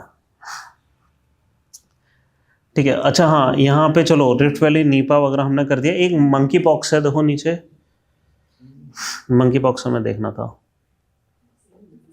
अच्छा नहीं, हम टाइफॉइड कर रहे थे ना अभी, पहले टाइफॉइड करते हैं। चलो ये जूनोटिक नहीं है, ये अलग है, ठीक है। ट्रैकोमा एंड टाइफॉइड अलग है। हाँ इस बॉक्स को बंद कर दो। इस बॉक्स में मैंने क्या लिखवाया वैसे? डेफिनेशन लिखवाई ना, एक बंदा कितनों को करता है ना, बस ये इम्पोर्टेंट है, क्योंकि इसके हिसाब से ही वो मतलब ये इसको R0 बोलते हैं, और इसी के बेसिस पे वैक्सीनेशन कितने लोगों तक पहुंचानी है ये डिज़ाइन करा जाता है। हाँ जो 80% इसके लिए फिगर आया था कोविड के लिए। अब क्या है कि हम क्यों ये इतना इंपॉर्टेंट है, आपने सुना last mile is the most difficult, ठीक है। किसी भी पॉपुलेशन को 80% कवर करना आसान है, जो कॉस्ट है ना इस तरीके से जाती है क्या कि 80%, मान लो ये थोड़ा सा और बड़ा कर देते हैं ग्राफ ऐसे करके, 80% को कवर करने के लिए जो आएगा ना ये 100% है। मान लो ये 100% कवरेज है, नहीं उल्टा कर रहा हूँ, रुको इस ग्राफ को फिर से बनाते हैं। रुको मैं गलत बना रहा हूँ थोड़ा सा, मतलब ये एपिडेमियोलॉजिस्ट होते हैं ना, उनके लिए बड़ा चैलेंजिंग चीज़ होती है 100% बनाना है, ठीक है। मैं गलत बना रहा था, ऐसे करना चाहिए इसको, ठीक है। ये है कि कितनी पॉपुलेशन हमने कवर कर दी, और यहाँ पर है कॉस्ट। 80% कवर कर लिया, मान लो हमने पॉपुलेशन ये 80% है, कॉस्ट आएगी कुछ, लास्ट के 20% कवर करने में कॉस्ट दुगनी हो जाएगी आराम से, क्योंकि लास्ट माइल कवर करना मुश्किल है ना। आप समझो कि हम लगभग 99% पॉपुलेशन को बिजली दे सकते हैं, आखिरी का 1% बहुत मुश्किल है। क्यों? अब वो इतने छोटे हैबिटेट्स में रह रहे हैं, 50 लोग एक साथ कहीं किसी हैमलेट में रहे, किसी हिल टॉप पर, वहाँ तक बिजली पहुँचानी है। ठीक है, आप समझ रहे हो कि जो लास्ट वाले लोग हैं ना उनको कवर करना सबसे डिफिकल्ट होता है, एडमिनिस्ट्रेटिव चैलेंज होता है ये, और वो जो एडमिनिस्ट्रेटिव कॉस्ट है वो जुड़ जाती हैं। इस वजह से क्या है कि एपिडेमियोलॉजिस्ट के लिए वो क्या करते हैं कि मिनिमम नंबर कितनों को कवर कर लें कि किसी तरह ये रुक जाए। आर नोट बहुत इंपॉर्टेंट होता है ये डिज़ाइन करने, क्यों, उसके बेसिस पे हमें निकल कर आ रही है कि कॉस्ट क्या लगेगी इसको कवर करने की, फिर सरकार पॉलिसी डिज़ाइन करेगी, है ना, तो आसान नहीं होता।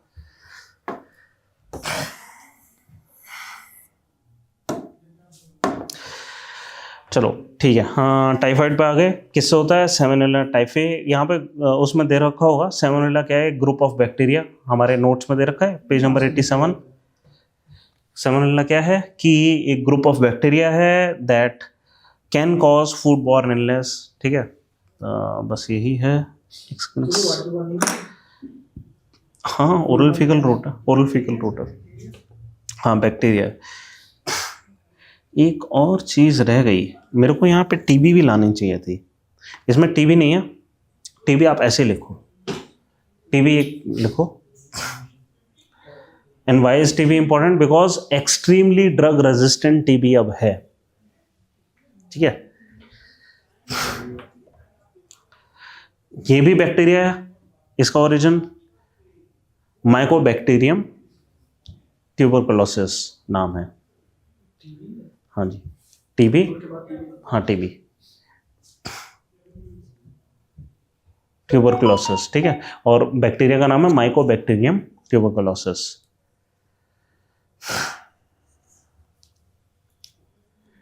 ठीक है, इसकी वैक्सीन एक बड़ी कॉमन है, BCM, बेसिले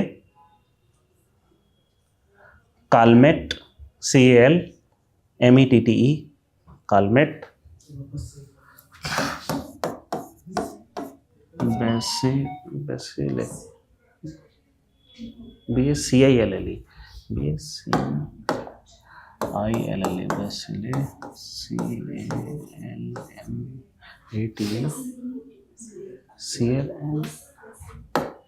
CALMETTE, कैलमेट, हाँ ग्यूटेन है।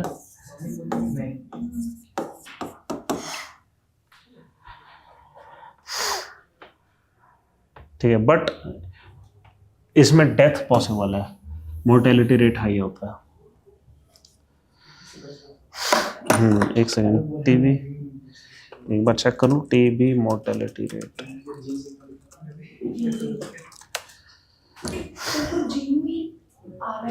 हाँ, मोर्टेलिटी रेट है अराउंड 11.5%, तो बहुत हाई है, मतलब 10% से ज़्यादा लोग मर ही जाते हैं। 10 में से एक जिसको टीबी हो गया वो मर जाएगा। 11.1% मोर्टेलिटी।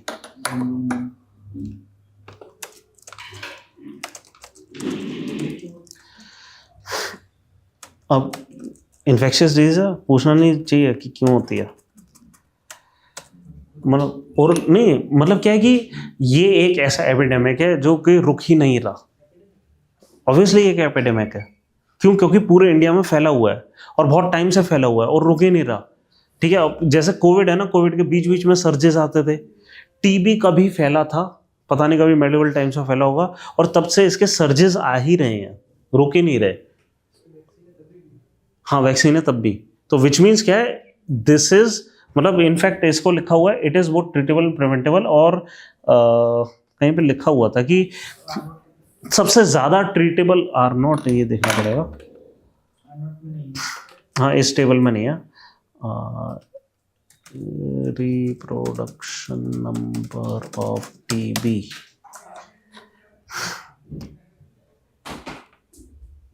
व्हाट, हाँ डिपेंडिंग ऑन द वेराइटी 0.24 से 4.5 के बीच में कहीं रह सकता है। हाँ, या इंडिया के बारे में लिखते हैं, ओवरऑल एस्टिमेट इज 0.92, अराउंड 1। एक बंदा एक और को करता है, तो क्योंकि एक बंदा एक से कम को ही कर रहा है जनरली, तो इसलिए क्या है कि हम कह रहे हैं कि मतलब अच्छा खासा प्रिवेंटेबल ही होना चाहिए, लगभग 1 है। एक बंदा एक को ही कर रहा है तो फैलना नहीं चाहिए इतनी आसानी से। हम हो गए ना, सिर्फ humans, सिर्फ सिर्फ ह्यूमंस। एक बार ये चेक कर लें कि टीबी का और कोई होस्ट है क्या? condition से नहीं बनता। नहीं, जैसे कैंसर का होता है वैसे नहीं होता। नहीं, मतलब जो अल्कोहल वगैरह से नहीं, नहीं, नहीं, नहीं, किसी चीज़ से नहीं होता।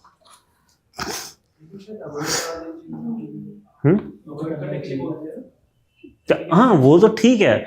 क्यों? क्योंकि कोमॉर्बिडिटीज ना हो। कोविड आपको ऐसे ही नहीं मार सकता था। आपकी अगर कोमॉर्बिडिटीज होंगी तभी आपका चांस ऑफ डेथ बढ़ेगा, वरना ऐसे नहीं मारेगा। अगर आप पहले से ही दूसरी बीमारियां हैं और फिर ऊपर से आपने अपने जो पूरा जो मेटाबॉलिज्म है बॉडी का उसको और ज़्यादा स्ट्रेस में डाल दिया एक इन्फेक्शन के साथ, है ना, फिर तो मोर्टेलिटी के चांस बढ़ जाएंगे। इसलिए हम कहते हैं, ठीक है। अच्छा, अब यहाँ पे जो एक ही हमारे पास सिर्फ एक ही स्ट्रेटेजी है ये इसको रोकने की, क्या कि किसी तरीके से यूनिवर्सल हेल्थ हो जाए, ठीक है। ज़्यादातर इन्फेक्शियस डिजीज को रोकने की एक ही तरीका होता है। अगर यूनिवर्सल हेल्थ हो गया तो हमने ट्रैक करना शुरू कर दिया। एक ही तरीका है कि हम ट्रैक करें डिजीज को। अगर ट्रैक कर लिया तो वो रुक जाएगा। अब इंडिया की प्रॉब्लम क्या है कि क्योंकि यहाँ यूनिवर्सल हेल्थ नहीं है तो किसी चीज़ को हम ट्रैक ही नहीं कर पाते। जब आप ट्रैक नहीं कर पा रहे हैं विच मीन्स उसको रोकना इम्पॉसिबल है, ठीक है। हमारे पास क्या स्ट्रेटेजी है कि ये करें। क्यों? अगर नहीं करा तो उड़ाओ, क्योंकि अगर नहीं करा तो ज़्यादा बड़ी प्रॉब्लम हो रही है। और वो प्रॉब्लम क्या है कि जो हमारा जो वायरस है, सॉरी बैक्टीरिया है, वो म्यूटेट कर रहा है अब।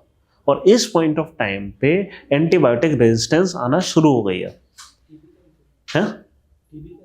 हाँ, टीबी के अंदर, ठीक है। और सिर्फ मतलब यहाँ पे एंटीबायोटिक रेजिस्टेंस एक शब्द लिखो, वो टॉपिक लिखो, टीबी का ही टॉपिक है, टीबी के अंदर ही है।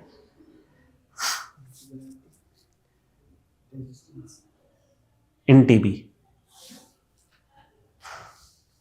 ठीक है। इंडिया में 28% केसेस हैं कि ड्रग रेजिस्टेंट टीबी है, इसको DRTB कहते हैं। 28% इज ड्रग रेजिस्टेंट टीबी। मतलब अब हम वैक्सीन वो ड्रग यूज नहीं कर सकते। मतलब देखो क्या है। अच्छा, एक और चीज, दो टाइप के हमारे पास तरीके हैं इन सारे इन्फेक्शियस डिजीज को डील करने के। एक तो है प्रिवेंशन, एक है क्योर, ठीक है। प्रिवेंशन क्या है कि हम वैक्सीनेशन ले लें, पहले से एंटीबायोटिक आए तो हम इन्फेक्ट ही नहीं होंगे, ठीक है। दूसरा है क्योर, एक बार हो गया तो हम किसी तरीके से इसको क्योर करने की कोशिश करें। कैसे करेंगे? एक बार अगर हमारे पास हो गया, वायरस को मारने का कोई तरीका नहीं है, ठीक है, लेकिन बैक्टीरिया को मारने का तरीका है। हम एंटीबायोटिक्स ले सकते हैं। वो क्या करेगा कि एक बार हम इन्फेक्ट हो गए तो माइक्रोबियल ग्रोथ है विद इन द बॉडी, उसको रोकेगा, ठीक है। तो हम एंटीबायोटिक ले सकते हैं। अब प्रॉब्लम क्या है कि एक बार आपको हो गया तो आप जो एंटीबायोटिक देते थे उसका एफिशिएंसी खत्म हो गई है। क्यों? क्योंकि 28% of the TB is drug resistant. चलो, एक ड्रग से रेजिस्टेंट होगी, कोई और ड्रग दे दें, ठीक है। तो but out of all cases around 6% of TB is multi drug resistant. इसको कहते हैं MRTB, ठीक है, नहीं MTB, हम टीबी कह रहे हैं, क्या बोल रहे हैं? MDR-TB, हाँ, multi drug resistant TB. The 6% of all cases are multi drug resistant.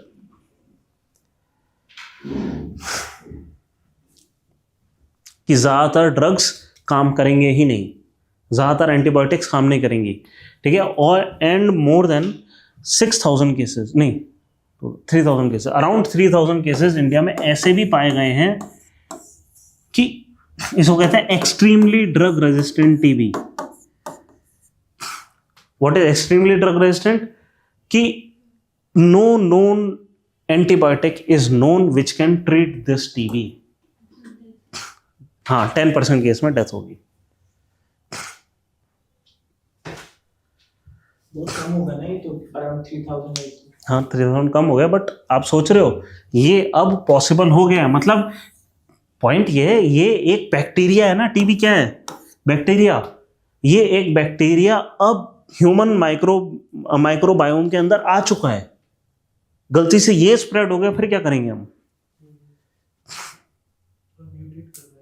हाँ, म्यूटेट कर रहे हैं, मतलब ये, हाँ, है ना। तो ये एक बहुत बड़ी प्रॉब्लम है हमारी। तो स्पेसिफिक बॉडी पार्ट को अफेक्ट करता है। हाँ, तो इसलिए तो हम क्या कह रहे हैं, बहुत आसान है इसको करना। क्या हाइजीन हम मेंटेन करें और प्लस हमने सर्वेलेंस पे लगा दें कि जितने भी लोग हैं इनका ट्रीटमेंट अच्छे से हो, किसी बढ़िया अस्पताल में हो। क्या है कि क्योंकि अगर ये इस स्टेज में हैं और इनका इलाज नहीं हुआ और ये अभी भी सोसाइटी में रहे, ये कभी ना कभी ऐसे टाइप के लोग क्रिएट कर देंगे और वो कभी ऐसे टाइप के लोग क्रिएट कर देंगे। एक तो क्या है कि इनका ट्रीटमेंट अच्छा हो जाएगा, ये बच जाएंगे। दूसरा, आगे कहीं सोसाइटी में फैलेगा नहीं। ठीक है, हमारे वो जो प्रोग्राम होता है ना 15 दिन तक आपको जुकाम है तो टीबी हो सकता है, वो चीज़ और ज़्यादा प्रेवलेंट हो जानी चाहिए कि भाई रेस्पिरेटरी डिसऑर्डर ऐसा नहीं कि कॉमन कोल्ड ही होता है, ये कभी कभी बड़ा भी हो सकता है, प्लीज़ जाओ। हाँ, तो क्यों बोलते हैं, तुम्हारे लिए नहीं बोल रहे, सरकार अपनी टेंशन कम करना चाह रही है कि तुम जरा चले जाओ अपने आप को ठीक करो, कहीं तो किसी और को ना फैला दो।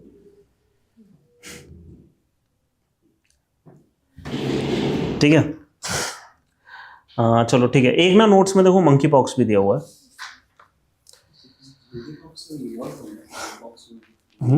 क्या? हाँ, एमपॉक्स का आउटब्रेक हुआ था रिसेंटली, इसलिए तो हम पढ़ रहे हैं कि, हाँ जी, कौन? कॉन्गो में हुआ था। अच्छा, कॉन्गो में, ओके। मेरे को लगा आप कह रहे हो कौन बोल रहा है। ठीक है, तो मंकी पॉक्स क्या है कि एक वायरल इन्फेक्शन है। पहली बार कोपेनहेगन में 1958 में हुआ था, बट वहाँ पे आइडेंटिफाई हुआ था, और भी दूसरी जगह होता रहता था। बट पॉइंट इज, ये पहले वाया एनिमल जंप हुआ ह्यूमंस में, और मंकी से कोई भी चीज़ जंप होना आसान है। ठीक है, जैसे चिंपैंजी से 8 जंप हो गया। क्यों जंप होना आसान है? एकदम सेम, ऑलमोस्ट सेम डीएनए है ना, बहुत सेम डीएनए है, तो इसलिए। तो और कैसे आया, और ज़्यादातर जो मंकी से जंप होने वाली चीज़ें होती हैं वो कैसे आती हैं, वो मेनली ब्लड के थ्रू आती हैं, है ना। तो ये क्या था कि बॉडीली फ्लूइड्स, ब्लड मतलब बॉडीली फ्लूइड्स की बात है ना। तो सेक्सुअल ट्रांसमिशन, ब्लड ट्रांसमिशन, इस टाइप का, तो ये बॉडीली फ्लूइड के थ्रू आया होगा। फिर अब ह्यूमंस में कैसे स्प्रेड हो रहा है, लेकिन रेस्पिरेटरी ड्रॉपलेट्स। ठीक है, तो पर्सन टू पर्सन स्प्रेड कैसा है, वो रेस्पिरेटरी रूट है। बस यही है कि इन्वेजन पीरियड है 5 दिन का, जैसे कोविड का होता था 5 दिन का, 5 दिन तक सिम्टम नहीं आते थे। ठीक है, और उसके बाद क्या होता था, स्किन, यहाँ पे स्किन एरप्शंस हैं। कोविड में जैसे क्या हो रहा था कि मतलब स्मेल चली जा रही है, टेस्ट चला जा रहा है, फिर खांसी वगैरह आ रही है, जो कुछ भी है। ठीक है, बस यही है। चलो फिर आते हैं वेक्टर बॉर्न डिजीजेस पे। इतना तो एटलीस्ट आज करना ही करना है। मलेरिया पर आ जाओ। ठीक है, ये है प्रोटोजोआ के थ्रू हो रहा है। प्रोटोजोआ क्या था? हाँ, जो कि पैरासिटिक यूनिसेलुलर थे, है ना, हेटेरोट्रॉफिक थे। ठीक है, तो unicellular heterotrophic eukaryotes are protozoa. ठीक है, तो अब क्या है कि जनरली हमने देखा कि बैक्टीरिया कर पा रहा है, वायरस कर पा रहा है, प्रोटोजोआ का हमने इकलौता देखा है एग्जांपल। ऐसा क्यों? बैक्टीरिया मतलब हमने ज़्यादातर जितने देखे उनमें ज़्यादातर वायरल ओरिजिन है, कुछ बैक्टीरियल ओरिजिन है, ये इकलौता प्रोटोजोआ ओरिजिन है। ऐसा क्यों है? ऐसा क्यों हो रहा है कि प्रोटोजोआ इन्फेक्ट कम कर रहा है? सोचो, साइज का मामला है यहाँ पर। हाँ, साइज बड़ा है। क्यों? क्योंकि वेल डेवलप्ड न्यूक्लियस है। बैक्टीरिया में वेल डेवलप नहीं होता, वो छोटा साइज होता है बैक्टीरिया का। वायरस का सबसे छोटा साइज होता है। ठीक है, वो इन्फेक्ट करके हमारे किसी सेल को होस्ट बनाकर उसमें मल्टीप्लाई करना मुश्किल काम है। ठीक है, तो अब ये मलेरिया ये कैसे कर पा रहा है? क्योंकि ये मेनली क्या कर रहा है, कहाँ से इसका मेन वो क्या है, वेक्टर मच्छर है ना, कि वो ये काम हमारे यहाँ कर ही नहीं रहा। वो क्या कर रहा है कि वो इन्फेक्ट कर रहा है और वहाँ पे किसी सेल का यूज ना करके, मच्छर के अंदर वो रिप्रोडक्शन कैसे होता है उसका, वो किसी सेल का यूज नहीं करता, वो वहाँ से न्यूट्रिशन लेकर खुद को बस मल्टीप्लाई करता है। वो उसके माइक्रोबायोम में एकदम ऐसे जैसे हमारे जो गट के अंदर बैक्टीरिया है, वो क्या है, वहाँ पे पड़े पड़े खुद रिप्रोड्यूस कर रहे हैं ना, हमें इन्फेक्ट करना मतलब हमारे ओवरटेक नहीं कर रहे हैं हमारे सेलुलर मशीनरी को। इनको भी ओवरटेक करने की जरूरत नहीं है, वो खाली न्यूट्रिशन ले रहे हैं, मल्टीप्लाई कर रहे हैं और फिर स्प्रेड कर रहे हैं। ठीक है, तो प्रोटोजोआ का जो मलेरिया का ट्रांसमिशन वो इस सेंस में हो रहा है, इस तरीके से हो रहा है। ठीक है, वायरस क्या कर रहे हैं, वायरस तो सेल को ही इन्फेक्ट कर देते हैं। क्यों? Because viruses are almost non living, they can not operate on their own, उनका न्यूट्रिशन खुद से नहीं हो सकता, उनको न्यूट्रिशन के लिए सेल को इन्फेक्ट करना ही पड़ेगा उनको। ठीक है, तो बस यही है, इट इज ट्रांसमिट कैसे हो रहा है, female infected female Anopheles mosquito. ठीक है, इंडिया के कुछ प्रोग्राम्स हैं कि हमें नेशनल स्ट्रेटेजिक प्लान है फॉर मलेरिया एलिमिनेशन 2017 से 22 तक, मिनिस्ट्री ऑफ हेल्थ वेलफेयर। ठीक है, फिर India accounts for 6% global malaria वगैरह से 7% ऑफ डेथ। ठीक है, ये वर्ल्ड एवरेज से कम ही है। ठीक है, तो बहुत बड़ी टेंशन नहीं है हमारे लिए। और ज़्यादा कुछ है? और तो कुछ है नहीं। ज़्यादा जो सबसे इफेक्टिव स्ट्रेटेजी होती है मलेरिया रोकने की क्या होती है बताओ, कुछ आइडिया आपको? वाटर सोर्सेस, ये जो वाटर सोर्स के आसपास क्या? सैनिटेशन। नहीं, सैनिटेशन नहीं, क्योंकि यहाँ रेस्पिरेटरी उससे नहीं हो रहा ना, सैनिटेशन क्या करेगा? पानी वानी आसपास। हाँ, ये ना हो। और एक और, ओडिशा में इंडिया में सबसे ज़्यादा होता था। ओडिशा ने कैसे रोका? उसने मुफ्त में नेट बांटे। सबसे इफेक्टिव स्ट्रेटजी, आप सोएं जब नेट के अंदर सोएं। ठीक है, तो ये मलेरिया के लिए स्पेशली एक स्ट्रेटजी होती है कि आप नेट के अंदर सो। और तुम यार ओडिशा से हो, तुम्हें नहीं पता स्ट्रेटजी? रखे हुए थे, मुझे नहीं पता कि इस चीज के रखे हुए। अब नहीं होता, अब मॉस्किटो मतलब ये अब मलेरिया नहीं हो पा रहा है। ठीक है, बट किसी समय में होता था ना।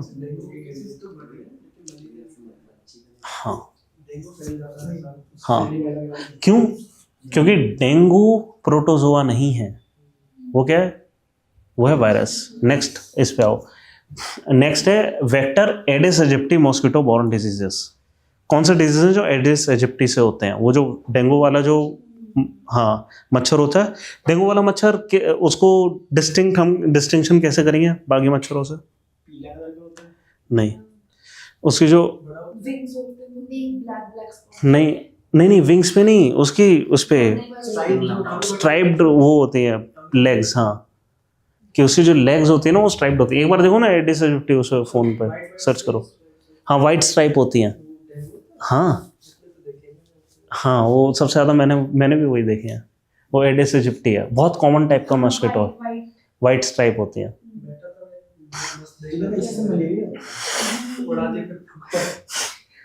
ठीक है, तो जैसे ही दिखे उसको मार दो। बट पॉइंट ये है ना, वो खुद हो सकता है ना, वो मतलब वायरल इन्फेक्शन उसके अंदर ना हो, ज्यादातर के अंदर नहीं होगा, पर कुछ के अंदर होगा। ठीक है, तो अब ये जो वेक्टर है क्या क्या कैरी कर सकता है? डेंगू कैरी कर सकता है, वेस्ट नाइल फीवर कैरी कर सकता है। ठीक है, ये केरल में आजकल होता है। वेस्ट नाइल इसलिए क्योंकि है, हाँ, मतलब पहली बार वहां पे डिटेक्ट हुआ था, जरूरी नहीं है वहीं से आया हो। हमने अगर किसी चीज को नाम दे दिया है, जरूरी नहीं वहीं का हो वो, है ना, पहली बार बस डिटेक्ट वहां पर हुआ है। ठीक है, तो वेस्ट नाइल फीवर हो गया। अच्छा, इनमें से ज्यादातर के लिए एक एलिसा टेस्ट होता है, वो करा जाता है। ठीक है, फिर राजस्थान में जीका वायरस आया था। अब जीका वायरस जनरली इससे होता है, बट यहाँ राजस्थान का कोई वेरिएंट था, कुछ टाइम पहले आया था। फिर चिकनगुनिया वायरस ऑब्वियसली इससे होता है। फिर येलो फीवर होता है। यहाँ पे ना एक चीज़ नहीं लिखी, जापानीज एंसेफेलाइटिस भी होता है। JE ऊपर तो लिखा हुआ पर नीचे नहीं लिखा। JE means Japanese encephalitis. मैं इसको ना नोट कर लेता हूँ, आपको फाइनल नोट्स जो दूंगा उसमें थोड़ा सा बड़ा दे दूंगा ये।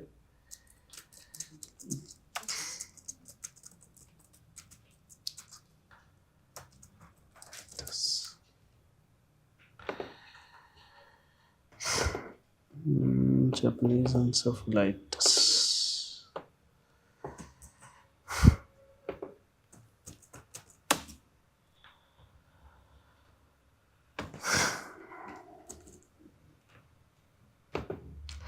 ओह अच्छा, इसलिए क्योंकि इम्यूनाइजेशन प्रोग्राम में उसको लिखा है। ओके, ठीक है, यहाँ आप लिखो ना लिखो कोई दिक्कत नहीं है। ये हमारे देश का जो इम्यूनाइजेशन प्रोग्राम है ना मेन, जिसमें बच्चों को वैक्सीन दी जाती है, बचपन में दी जाती है, वहाँ पर ही हो रहा है। मेजर जो इंडिया में आउटब्रेक्स हो रहे हैं जापानीज एंसेफेलाइटिस के, वो ईस्टर्न पार्ट में हो रहे हैं, मेनली ओडिशा में। आई थिंक 2022 में शायद ये हुआ था या 2018 में, मैं ईयर क्लियर नहीं है, लेकिन 54 जाने गई थी वहाँ पे, एक एपिडेमिक स्प्रेड हुआ था इसका। चिकनगुनिया का ट्रीटमेंट नहीं है कोई? आप नहीं, अब क्या है कि कोई चीज़ ही नहीं है, मतलब इनमें से जैपनीज एंसेफेलाइटिस तो चलो इसका है हमारे पास, वो क्या कहते हैं वैक्सीन, तो हमने इम्यूनाइजेशन प्रोग्राम में डाल दिया। अब डेंगू की ना वैक्सीन है, ना चिकनगुनिया की ना वैक्सीन है, ठीक है, और दोनों को ही हम एंटीबायोटिक से भी डील नहीं कर सकते। क्यों? वायरस। क्योंकि ये वायरस है, बैक्टीरिया नहीं है, तो ये ठीक होगा ही नहीं, अपने आप ही होगा। ठीक है, हमारी इम्यूनाइजेशन जो है वही इसके साथ डील करेगी, और कोई तरीका ही नहीं है। ठीक है, एक ना ये वॉल्बेचिया बैक्टीरिया प्रोग्राम है जो हम फिर भी यूज़ कर सकते हैं इसके लिए, एक पोटेंशियल ट्रीटमेंट है। क्या? अब वॉल्बेचिया बैक्टीरिया क्या होता है कि ये जनरली आरएनएज वगैरह से लड़ने के लिए इनका खुद का एक इम्यून रिस्पॉन्स मैकेनिज्म होता है। ठीक है, तो ये क्या करते हैं कि अब देखो ये ना एक, मतलब ये ऐसा मानो कि जो बायोलॉजिकल किंगडम्स हैं इनमें दो सबसे बड़ी चीज़ें आपस में हमेशा लड़ती रहती हैं, एक बैक्टीरिया और एक वायरस। इससे बड़ा जो मतलब फाइट है ना, आज तक कभी हुई ही नहीं है किसी दो एनिमल किंगडम में। बैक्टीरिया क्या करते हैं हमेशा, जनरली जैसे मैंने आपको Cas9 वाला तरीका बताया था कि क्या करा कि उसको आइडेंटिफाई करा, उसको अपने जीन में कॉपी करके रख लिया। ठीक है, कि जब भी ये चीज़ आएगी वो उसके साथ लड़ेगा। बैक्टीरिया ये काम कर सकते हैं। तो वायरसेस जनरली क्या करते हैं, कई सारे वायरसेस मतलब सेलुलर मशीनरी को टेक ओवर ही कर लेते हैं, ज़्यादातर वायरस यही करते हैं। ठीक है, वो वायरसेस जो बैक्टीरिया को ख़त्म ही करते हैं उनको क्या कहते हैं हम? बैक्टीरियोफेज। ठीक है, तो हम क्या है कि इस लड़ाई का बहुत अच्छा यूज़ कर सकते हैं। हम बैक्टीरियल इन्फेक्शंस को मारने के लिए बैक्टीरियोफेज का यूज़ कर सकते हैं। बैक्टीरियोफेज क्या होता है? वो वायरसेस जो बैक्टीरिया से लड़ रहे हैं। हम बैक्टीरिया का यूज़ कर सकते हैं उनकी सेलुलर मशीनरी का, जिन्होंने पहले से इम्यूनिटी कोई किसी किस्म की डेवलप कर दिया अगेंस्ट द वायरस से लड़ने के लिए। वॉल्बेचिया बैक्टीरिया इस टाइप का कुछ है ना, कि हम उन बैक्टीरियाज को यूज़ कर रहे हैं। तो यह क्या, देखो पढ़ो, it's prevalence in mosquito is correlated with decrease in malaria. हमने ये देखा है, ये वॉल्बेचिया बैक्टीरिया जो होता है ना, जब ये होता है तो मलेरिया होना कम हो जाता है। ठीक है, कहना ये प्रोटोजोआ से रिलेटेड है ना, कि वो प्रोटोजोआ इन्फेक्शन है, मतलब ये बैक्टीरिया, वॉल्बेचिया बैक्टीरिया प्रोटोजोआ के अगेंस्ट काम कर रहा है। तो world mosquito program introduce in Aedes mosquito. अब ये क्या है कि इन्होंने एडिस मॉस्किटो क्यों, एक सेकंड, ये कौन सा बैक्टीरिया था मलेरिया का? नहीं, एनोफिलिस मॉस्किटो था ना वो, तो मलेरिया तो फीमेल एनोफिलिस। अच्छा, but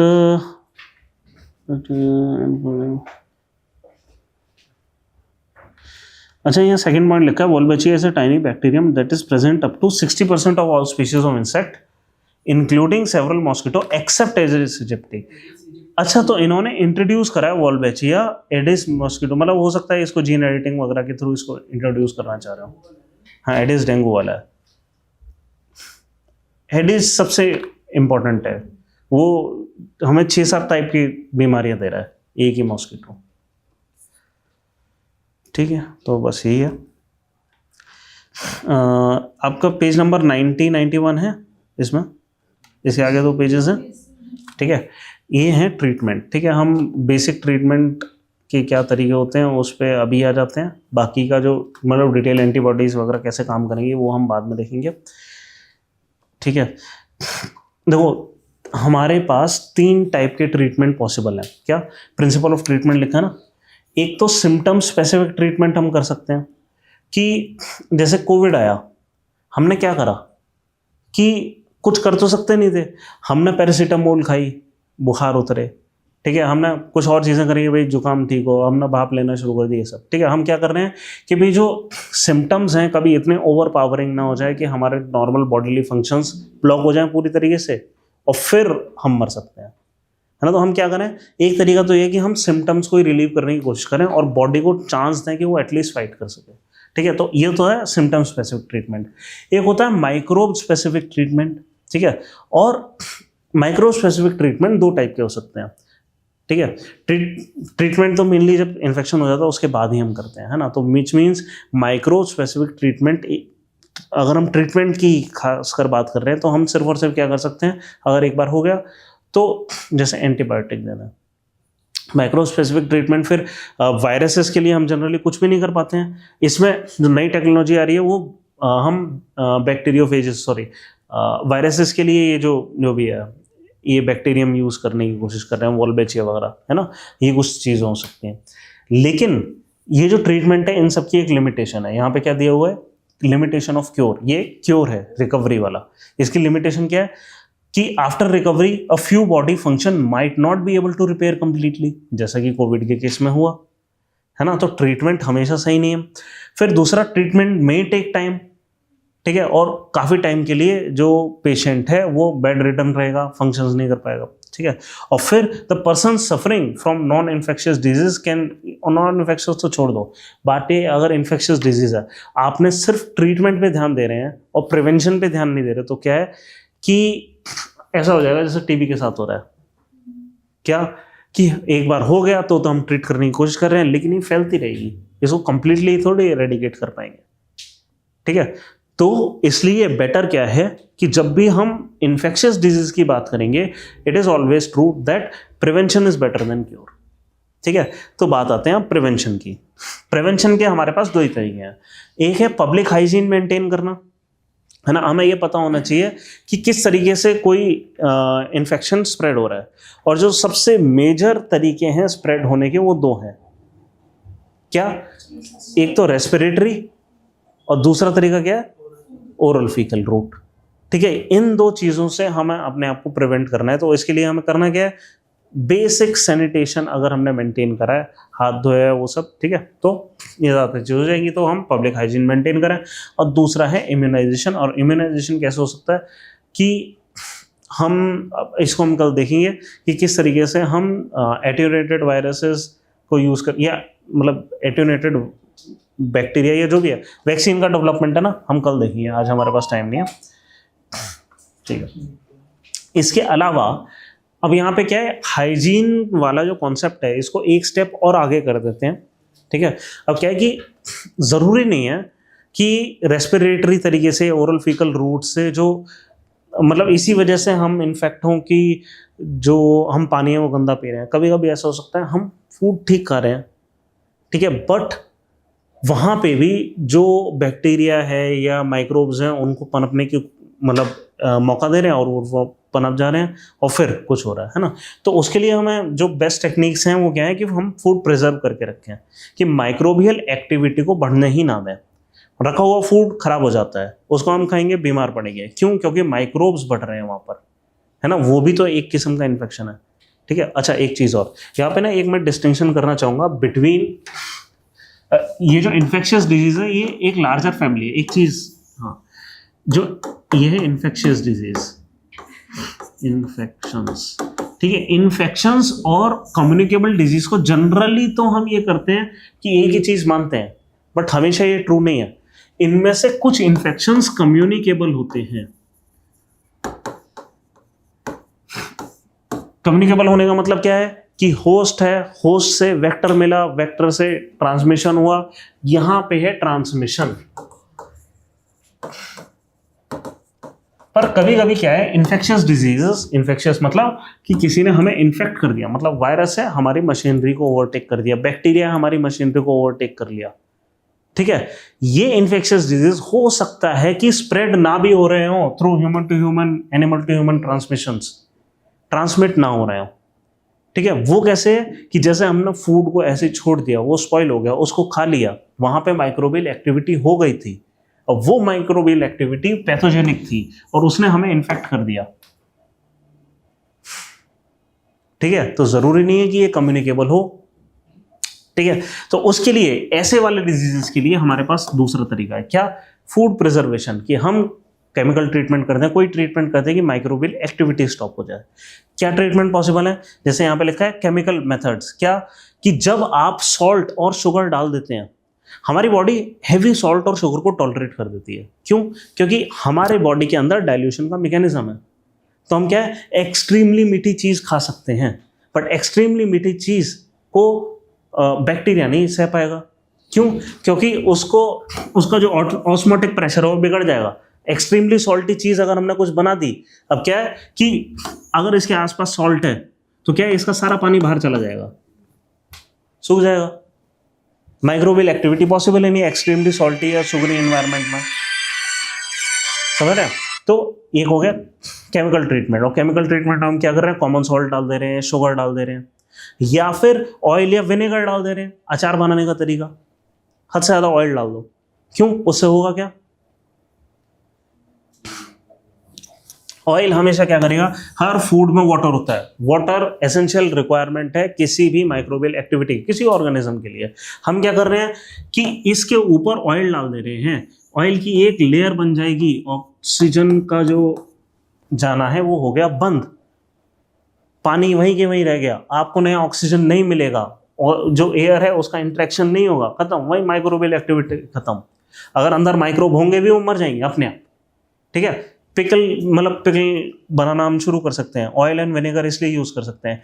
heat and cold treatment, pasteurisation of milk, हद से ज़्यादा गर्म कर दो, एकदम से ठंडा कर दो, गर्म वाले जो गर्म टॉलरेट कर लेते हैं वो वाले बैक्टीरिया मर जाएंगे, ठंड टॉलरेट कर लेते हैं वो भी मर जाएंगे, खत्म, है ना। तो ये एक तरीका है। और फिर नेक्स्ट है कि स्टोरेज एंड पैकिंग, कि हम प्लास्टिक के अंदर हमने जब एनवायरनमेंट कर रहे थे, प्लास्टिक पड़ा था, प्लास्टिक को एलिमिनेट कर ही नहीं सकते। क्यों? सबसे ज़्यादा कहाँ काम आ रहा है, फूड प्रिजर्वेशन में। क्यों? ये जो ऑयल काम कर रहा है नेचुरली, हम क्या कर रहे हैं, एक पैकेट के अंदर यूँ सील कर दे रहे हैं, नाइट्रोजन अंदर भर दे रहे हैं, खराब ही नहीं होगा, महीनों महीनों चलता रहेगा। इसको खोल दो 5 दिन के अंदर खराब है, जो भी है। यूवी ट्रीटमेंट से हम क्या करते हैं, हाई एनर्जी बीम दिया और माइक्रोब्स खत्म, ये भी पॉसिबल है। बट प्रॉब्लम इज कि अगर ये खाना, इस खाने के अंदर कुछ हेल्दी बैक्टीरिया थे, उनका जेनेटिक वो भी चेंज हो सकता है। यूवी का मतलब ये नहीं है, यूवी सस्टेन्ड, एक तो महंगा तरीका है, सस्टेन्ड एनर्जी चाहिए, और अगर आपने हल्का फुल्का करा तो आप यूवी से और क्या कर रहे हो, उसका बस जीन को मॉडिफाई करके वहीं छोड़ दे रहे हो, खतरनाक हो सकता है। इंफ्रारेड तो कुछ करेगा ही नहीं, इंफ्रारेड तो हमारे मोबाइल में होता है, यही कुछ नहीं करता, गर्म करेगा बस, हम सब गर्म करके खा लेते हैं। नहीं नहीं नहीं नहीं नहीं नहीं नहीं नहीं हीट देखो, अब क्या है कि हम वो, आप इस सेंस में कह रहे हो ना कि हम माइक्रोवेव ओवन यूज करते हैं, तो देखो वहां पे क्या है कि 3 mm की एक रेडिएशन होती है, 3 सेंटीमीटर वाली रेडिएशन, ठीक है, यानी कि 30 mm की एक रेडिएशन होती है। 30 mm मतलब कि इस तरीके से सोचो कि ये 3 सेंटीमीटर है, ठीक है। वो जो गर्म करता है खाना, वो यहाँ पे गर्म कर देगा, यहाँ पे गर्म कर देगा, यहाँ पे गर्म कर देगा, इसलिए अंदर वो रोटेटिंग वो प्लेट होती है ना, कि ये जो 3 सेंटीमीटर वाली जो वेवलेंथ होती है वो करती क्या है, अंदर के पानी के मॉलिक्यूल्स को एजिटेट करती है, वाइब्रेट करती है, वो क्या है, हीट, ठीक है। हम क्या कर रहे हैं, वहाँ पे खाली पानी के मॉलिक्यूल्स को हीट कर रहे हैं। अब ज़रूरी नहीं है कि उससे सारे बैक्टीरिया मर जाएं, क्यों?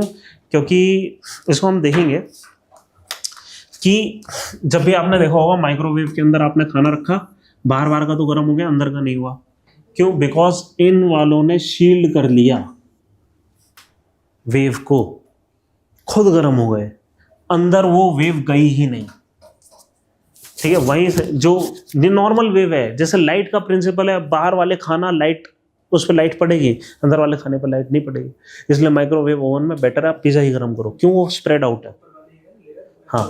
हाँ, वरना अगर चावल गर्म कर रहे हैं उसको स्प्रेड आउट कर दो, फिर गर्म करो, ठीक है ना। तो क्या है, माइक्रोवेव की लिमिटेशन है गर्म करने के लिए। हॉट एंड कोल्ड ट्रीटमेंट अच्छा है, but hot and cold treatment better है आप गैस वगैरह पे रख करो, वो ज़्यादा अच्छा है।